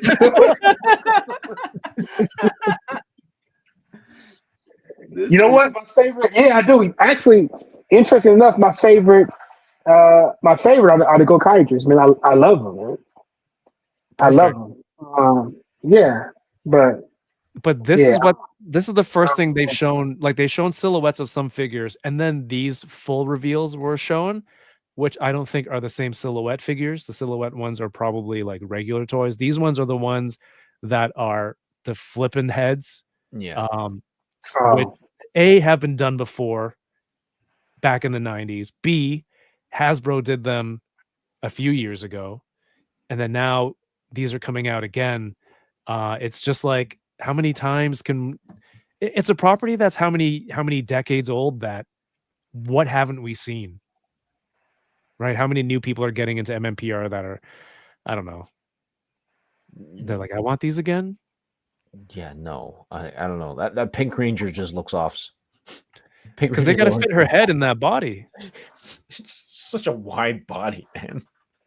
yeah. I don't know. Who's buying this? I mean, I don't need this. know, but uh, they're called the Automorphin figures, right? And Okay. the price point is $10 USD. And Not then, mad at I'm not mad at that for 10. yeah, 10's fine. Hopefully, have just like purely articulated figures later. And then next up, they got they're the combinable dinosaurs, right? You got to collect them each. They're not in a box set. Each of them retails for $18 USD. I hate that. I hate that they're just put in a box set. Why do I have to go hunting for they belong together? Yeah. Who's saying I just want Triceratops? No one. So no kid ever. When have you like how often does Triceratops himself go into action and nobody else? Yeah, how many people would buy the Tyrannosaurus Rex? And it's a safe bet. If you put the whole thing out, people are gonna buy it. Yeah. This I don't know, man. This is kind of crazy to me. So I don't know, man. Like you're gonna spend was it 18 times 5? So it's like almost like $100 to build this thing. Not sure what size, how big it is, but I don't know. that's kind of silly. I mean, who's going to buy just one? I mean, if you're going to buy these, if you're going to invest in it, you're going to just buy the whole set anyway. Yeah. So why even make it that much more difficult for people? Just put it in the box set and call it a day. You know how we talked about when Mattel gets DC, what are they going to put out first that hasn't already been done, or what would they go with? Yeah. And then in contrast, you have Playmates getting Power Rangers, and this is what they have out of the gate. It's crazy. There were a lot of comments where like that for people were saying Lightning Collection died for this. But Josh Brown has it's not like they didn't know what came before this. Yeah, I know what y'all. Why are you backstepping and going backwards? You don't get a Power Rangers license to make the other teams, right? So they're going to go with MMPR, and you go with MMPR. It's been such a marketed brand in terms of merch that like there's nothing left to be made, right? Unless Lightning Collection was a series of let's arguably articulated action figures with good accessories, swappable head sculpts at a retail price. Like that's something newish. So yeah, these I don't know, they don't make sense. Yeah, I think the one weird or interesting things that they have so far based on these pictures are Sabertooth Tiger. They got like a blast effect, like on I've never seen the tail shoot anything. Yeah, before. yeah. Well, and then the Triceratops has kind of like a clear blue blaster here. Yeah, which is usually just chromed out, right? So I don't know. And Josh Brown obviously has a point. It's smaller price for kids to be parents, to beg parents for a random toy in a store, right? I think this line so far, what it looks like, it's you would have to be a new kid to I don't want to be mean, but like to be dumb enough to say I just want this one sword and not the full robot that it combines into. Yeah. unless you don't know anything about the property. You see a dinosaur, right? And you're like, okay, I want this, whatever, this T-Rex. But if you like Power Rangers, you're not gonna just want just the T-Rex. Hey, you're gonna want to form. You want to form Voltron. You don't want to just want one of them. I want the whole Megazord. Yeah. If my son said, "Dad, can I have just saber-toothed tiger?" I said, "No, son. You're getting the whole team, whether you But I want it or don't not. wanna. I'm buying you a box set." That's bonkers. Anyway, DK, can you do the honors of this very generous super chat from our Just friend Johnny Cock? From Johnny Cock, just sending my butter support payment. I'm really worried that if I get in on ground level, I'm gonna go hard on new Mattel DC toys. Thank you for the 5 Hot Wheels, Johnny. Thank you, Johnny. But that's the best time to hop on, right? Mhm. When it starts over, you don't have to backtrack. Bacon McShig says, "No, son, get out of my house." You're dead to me. I don't have a son. Find your own way home from son. Walmart, son. So yeah, Dom says, "At this point, I have Lightning Collection, Super 7, Mezco, Playmates never had a chance." That's what I'm saying. And you know what? Hasbro doesn't care. They're getting paid off of this, right? They're licensing it out. They paid to own Power Rangers, and now they're done Lightning Collection. Somebody else make it, and we'll just take a cut. One less thing they got to worry about. Yeah, take those resources. It shows a problem too with another, like I said, with another Mattel line. I mean, hey, I already got DCUC, already got DC Icons, I got the DC Essentials, I got the McFarland. Now I gotta buy a whole nother line for starting over. If that's the case, hey, y'all better come out the gate. Hey, maybe we might see some. I mean, if Mattel has the opportunity, man, they can give us like the anti-monitor and like some sort of like crowdfunding type situation. They can do a lot if they really invest themselves and be creative.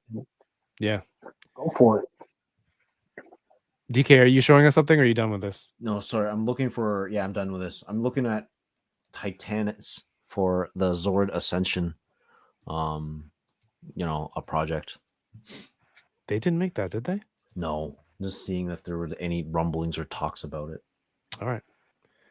All right, we're back to we're on to Star Wars. This is the Star Wars Obi-Wan Kenobi series version of Darth Vader with the half destroyed helmets, with the soft goods. I've been on the hunt for like the perfect 1/12 scale Darth Vader for so long. I think the last one I wanted was the MAFX Rogue One. But lately the Kenobi stuff has been superb. The crotch piece is looking particularly upholstered here on this Darth Vader. It looks like a real tight on the the fabric there, but hey, this thing is sick. He's got the dual sabers that were busted. And did I mention what brand this was? Oh, MAFX 129 on BBTS, but you can probably get it from Japan also if you need a definitive Darth Vader. This one looks pretty good, and he does the helicopter thing with it.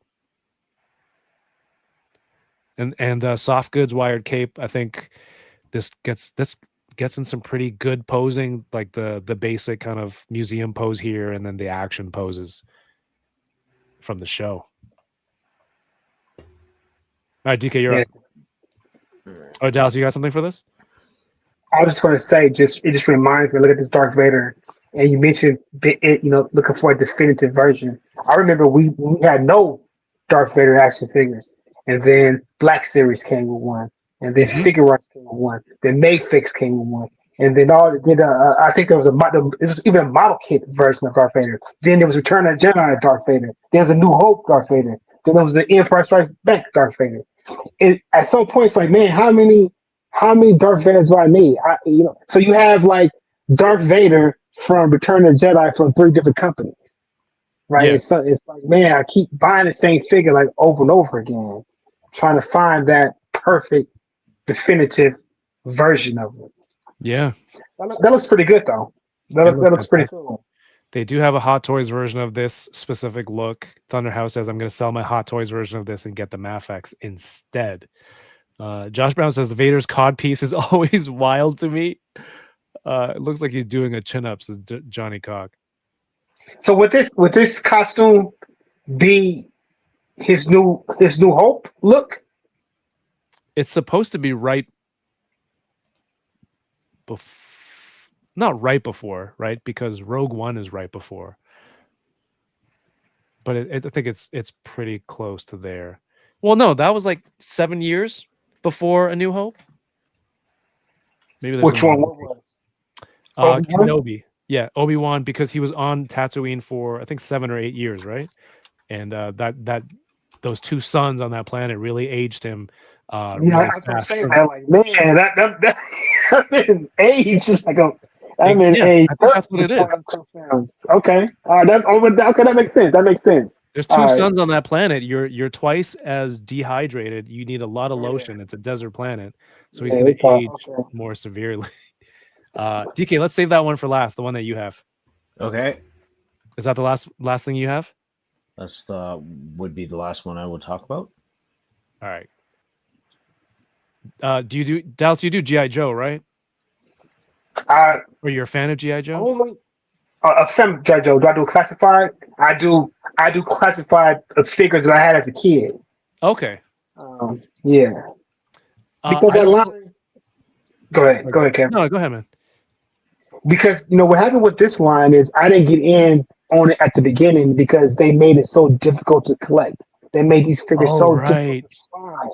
I remember. And that was like a real turn off. I'm at the point now, man. Hey, yo, if I can't just jump on Amazon while I'm in my pajamas and get what I want, I'm not really gonna be bothered with it. Like, that just so now I'm so far behind. It's like I can't even try to catch them. So I get the figures of I get the classifieds of figures I had as a kid, like Dowd. So I love Dowd as a kid. I love the Frogman as a kid, etc. So I will pick those up whenever I see them or they come out.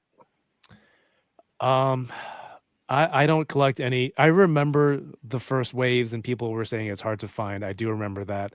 And then I remember like they have those numbered boxes and one of the exclusives was part of the numbering system. So that made it hard too. Hopefully Mattel DC is not going to be like that. But again, no context. I don't know what this is for GI Joe, but they revealed this as their SDCC exclusive, which seems early in February. But this is called Cold Slither. Now, I don't care if you like GI Joe or not. When you see a set like this that's so colorful and it has a full band instrumental set, that is cool. Bro, that's worth it by itself just for that. Right? Coming from like the ACBA kind of mentality. Mm-hmm. Yeah. Even though I don't take photos as often as much, but whenever I say accessories, that's what hits for me, right? Like that's I see that and I see this. I could put Gwen Stacy back there on them drums. Boom. Yeah. Oh my God. There you go. All right. So I didn't know what Cold Slither was, so I Googled it. All right. In a desperate attempt to keep Cobra functioning and solvent, Cobra Commander packages Zartan and the Dreadnoks as a heavy metal band called Cold Slither and turns them loose as Pied Pipers on America's youth. I wonder if that's based on an episode. Is that an actual episode? I don't know. G.I. Joe fans in the chat, let me know. I think they said it was like I think it was an episode. First ever 112 keytar. I'm not sure. It's a great accessory though. Classified was hard to get at first, but it was right at the start of COVID, says Dom. That makes sense. It's from the cartoon. Yeah, dude. Oh, it is from the cartoon. Okay. The drum kit, the colors on the keytar. You can, if you don't care about who these people are, you can head swap these out. And it would just make some cool like you're a customizer, right? You can probably make some cool tribute figures or bands or like background characters with these. Like the Mohawk dude, those are street thugs from like the TMNT cartoon. Yeah. Apparently it's season 3, episode 51. Nice, DK. What's the retail on it? Have you released that? I don't think I saw the pricing, or I didn't make note of it. DK, real go. But the drum kit, man, I want that so badly. I want a real drum kit right now, but I don't have space in my house and it's too loud.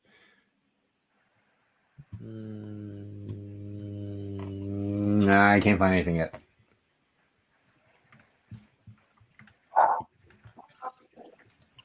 All right, then let's go to the last one. I have actual photos, DK, so you don't have to use a website. You go with Okay, that? cool. Yeah, go ahead. Dallas, do you watch Don to Don No, as part of your I've heard anime Rick Don rotation? talk about it. I know Rick swears by it. I've never seen it. No, it's not part of my my playlist. Okay, sorry. On the last one, people are saying they haven't shown pricing yet. Thank you, Figure Fury and Thunder House. Thank All you, right, guys. so Don to Don, very popular manga and anime first half.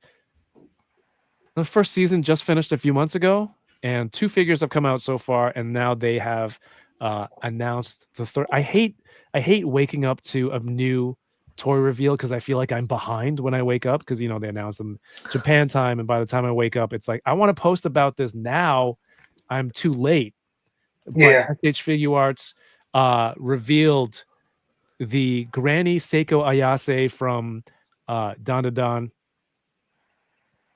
She comes with her. She wears this kind of baseball style jacket. She has a baseball bat as one of her weapons. 3 face plates, extra hands, and the sprue kit is very interesting because there's supposed to be cigarettes that go in one of her hands is like this, and then it goes in the back, so it's like a fat part of the cigarette on the back, and then, or is it the other way around? That's hilarious. That's what it is. It's one of the more controversial characters of the show because she dresses a little provocatively, but she's also a granny, and I think she's supposed to be 80 years old. I don't know how that's possible, but I mean, the look of it looks good, right? DK looks like the character. It does. I believe it does. I think the articulation might be better than Momo. Also, The expressions look great, and the costume looks great. She goes from silly to serious. The whole show goes from silly to serious really quickly, and I think the expressions here can do that.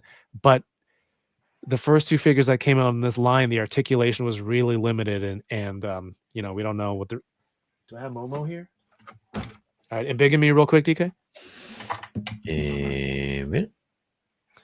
Like, this was the articulation here, so it would barely twist here. It's really tough. It doesn't really go back and forth. It would scrape the lower level, and there's some articulation underneath.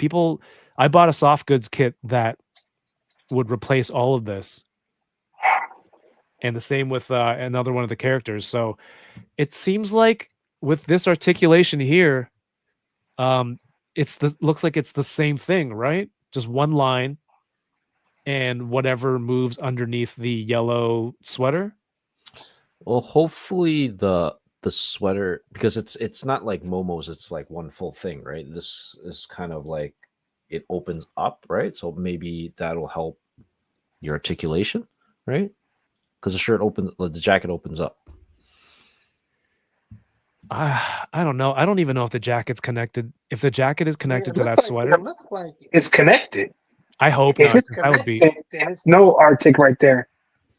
But if it's connected, this diaphragm joint is completely useless. Yeah. It would be a stat. No, that's not connected. You can see here. I Okay. think, right? But still, she has to have like a body part underneath. So we'd probably have to remove the upper portion of the figure, take off the bottom part of the sweater, and put on like a third party soft goods on the body, man. And like if I'm buying these imports, I'm going there because I want the articulation. I want the premium posability. So this one is just another one that boggles my mind, man. DK, any input? I guess they feel they've taken a Todd McFarland approach and they're going for the scoped over functionality. It seems like it. Yeah. They're also the first to market with 3 figures revealed from the show, 2 of which are already in hand, right? Yeah. And so is this worth like getting it first? The answer for me is yes, because I love this anime, and so I do want a version of this. If she came with a granny, the cat, the turbo granny as an accessory, would have been cool too. Nice. No Shroomy says the guild has arrived. Balantibor says this looked great. Wood, I think I know what that's referring to. My granny never hit any of those poses, says Josh Brown. Smash, next question. Rick Dumps is probably gonna limited articulation wise too, but I can't say no. Might get 2 so you can mod one. Yeah, I like the character. Seeing it, I like it. I want to get it, but it's just, come on. What are we doing here with this articulation? I mean, but you know what? That's kind of what we do, though, right? We buy this figure, we spend $100 on this, import this figure, then we spend another $60 on a head sculpt. Yep. Right. You know what I mean? That's kind of I can't do that. I don't think I really do that. I know you do. Like, you're a huge customizer, and I have the utmost respect for people who have the bravery to do that, but also the vision, right, and the time to do that. But for me, it's like I just want to buy the figure that's the best one, like, which seems contradictory.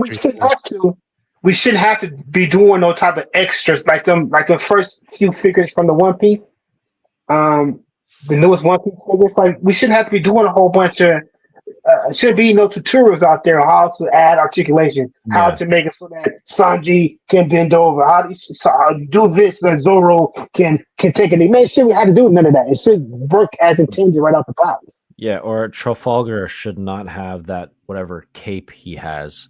Then I don't have to go out and buy another cape, man. Yeah, I bought a cape for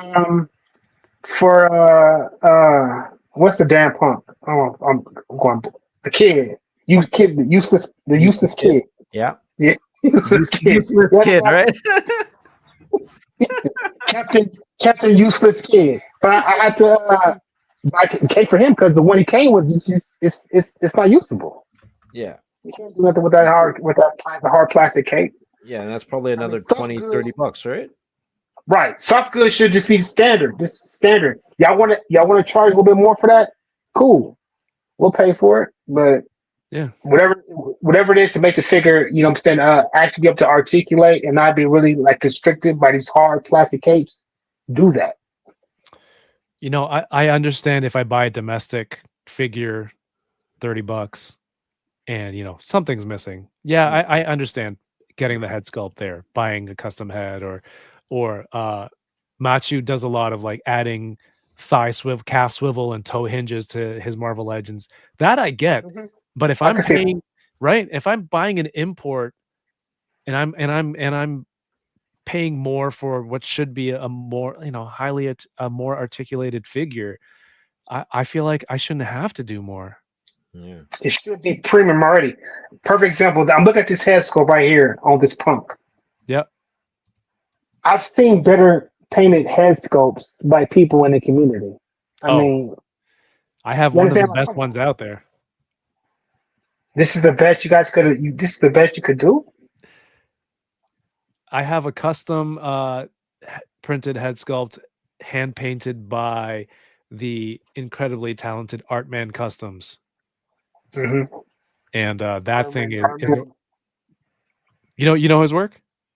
Yeah, I do. I know. Mm-hmm. Nico, yeah, he's very talented, man. Matter of fact, Nico, he's the one who gave me. He sent me a few of these for the Marvel Legend version of Spider-Punk back when he was first putting those out. The head sculpts, yeah. Dude, he even nailed the nose ring detail on those. Yeah, that was a good head sculpt for sure. Good custom. Hey, Dole's done his stream. Yeah, we talked about DC for a while. Dole, welcome back. Valantibor says Fison and soft good mods incoming. Right, so I'm basically buying this figure for the head sculpt, and then I got to buy Fison body and soft goods. That's another, I don't know, make your own version of it. That's so weird. Why don't I? Yeah, I don't know, man. Kevin's wrong. Man, it's subjective. If it's something that you like this character, you like this show, you're gonna do that. You know, you're gonna make the best version of this character that you possibly can. All right, that's the last one action figure release. But Josh Brown reminded me of something that I do not want to skip over once again. Well, last week he sent it to me while we were done streaming, so that's not really on me. But we're not here to play the blame game. Josh Brown, go check out his online store, joshbrowncustoms.com. He says, Kevin, buy custom head sculpts. You're right. There are tons of custom head sculpts available on joshbrowncustoms.com, but he was also like, he reached out and he was like, would it be cool if I made your logo into an accessory piece? I'm like, yeah, just try it out. So if you want the toying around Sun Wukong logo, he got it 3D sculpted onto this chest plug that goes on this Mythic Legions, or is it Mythic Cosmic Legions? This is a Cosmic, right? So yeah, that's dude, that's dope. I need to get the figure so I can get one of these. But yeah, go check out joshbrowncustoms.com. Lots of customized head sculpts, accessories, things like this. Really great 3D prints as well. And overall, a very, very cool dude in the community. Go give it a shot, everybody. We have ours out of the way. Dallas, was there anything this week that you wanted to highlight before we get out of here? Did I saw? Yeah. Or what? Or did I'm interested in?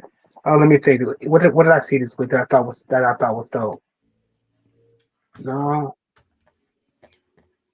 I think we covered. I think I covered pretty much everything that. Okay. Yeah. Claudio's just tuning in at this late hour. What's up, Claudio? Make sure to catch the replay, please. Shroomy says, who else makes Don to Don articulated figures? Figma announced Okarun and Revoltech. Revoltech also announced they have the license, but they haven't shown anything yet. I don't think. So those are the options.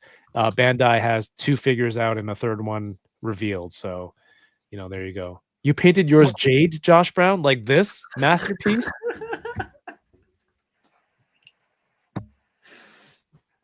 What is it? No, it's like this. No, it's like this. I forget how to do the hand anymore to open the portal. Hell yeah. Dude. Dallas, man, that was a lot of fun chatting with you tonight about all the DC stuff, man. What I think we got pretty fortunate with that announcement today, didn't we? We did. We kind of lucked out, like perfect timing for that news to break. It's got the community like going nuts. Like, McFarland group, man, they're going nuts over there, talking about it, discussing it. Everybody got their theories. A lot of people think that McFarland is still going to be around. He's not losing the license. It's interesting. You can see how people care about this stuff, man. They care about they care about what they enjoy. They care about their passions. They care about they figures. They care about the companies that make them, and they don't want to see them go. Yeah. They don't want to see it end. So it's interesting, but that's what the kind of the community is all about, man. Expressing yourself, express how you feel about things. So yeah, that's what we're doing here. That's what this is all about, the platform for people to discuss, and I'm very grateful that our chat and our friends, our guests are able to have a nice civil conversation. Yeah. Thank you everybody. Thank you, Butter Nation. Do you got anything to plug before we get out of here? Yeah, just check me out on YouTube under the Real Dallas James. I'm also on Instagram under that same name, the Real Dallas James. I focus a lot of Superman content. I throw some videos up here and there, but yeah, I'm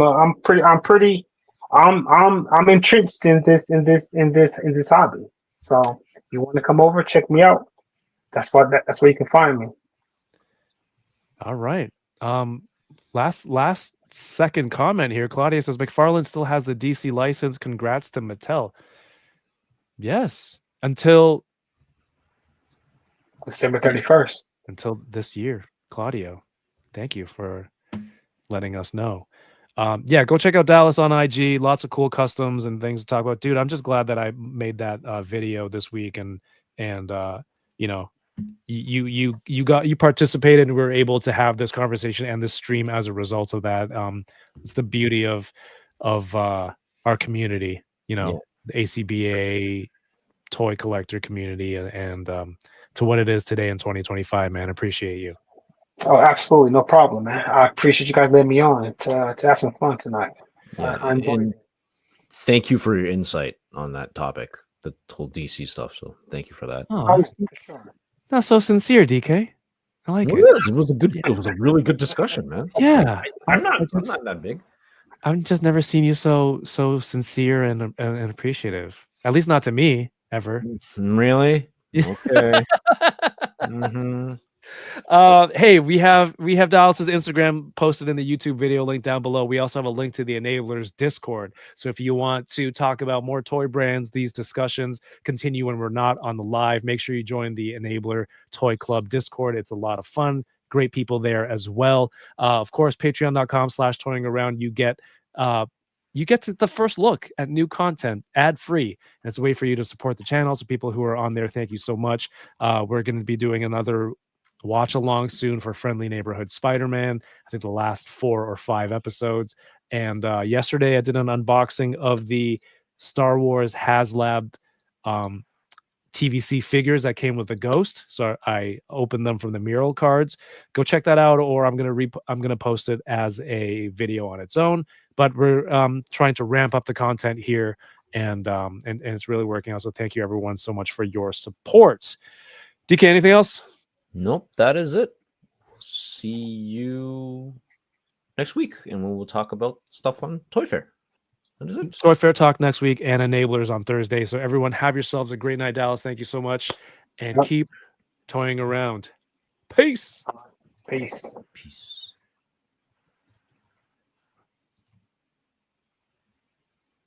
I hate the way that you talk. I hate the way, dude. He really started with Euphoria, talking about that one figure. He did. I was gonna sing the mass. Mass Crusaders working overtime, fighting crime, secret raiders who will neutralize as soon as they arrive. Are you reading lyrics? Yeah. No, that's not cool. But that's how you sing.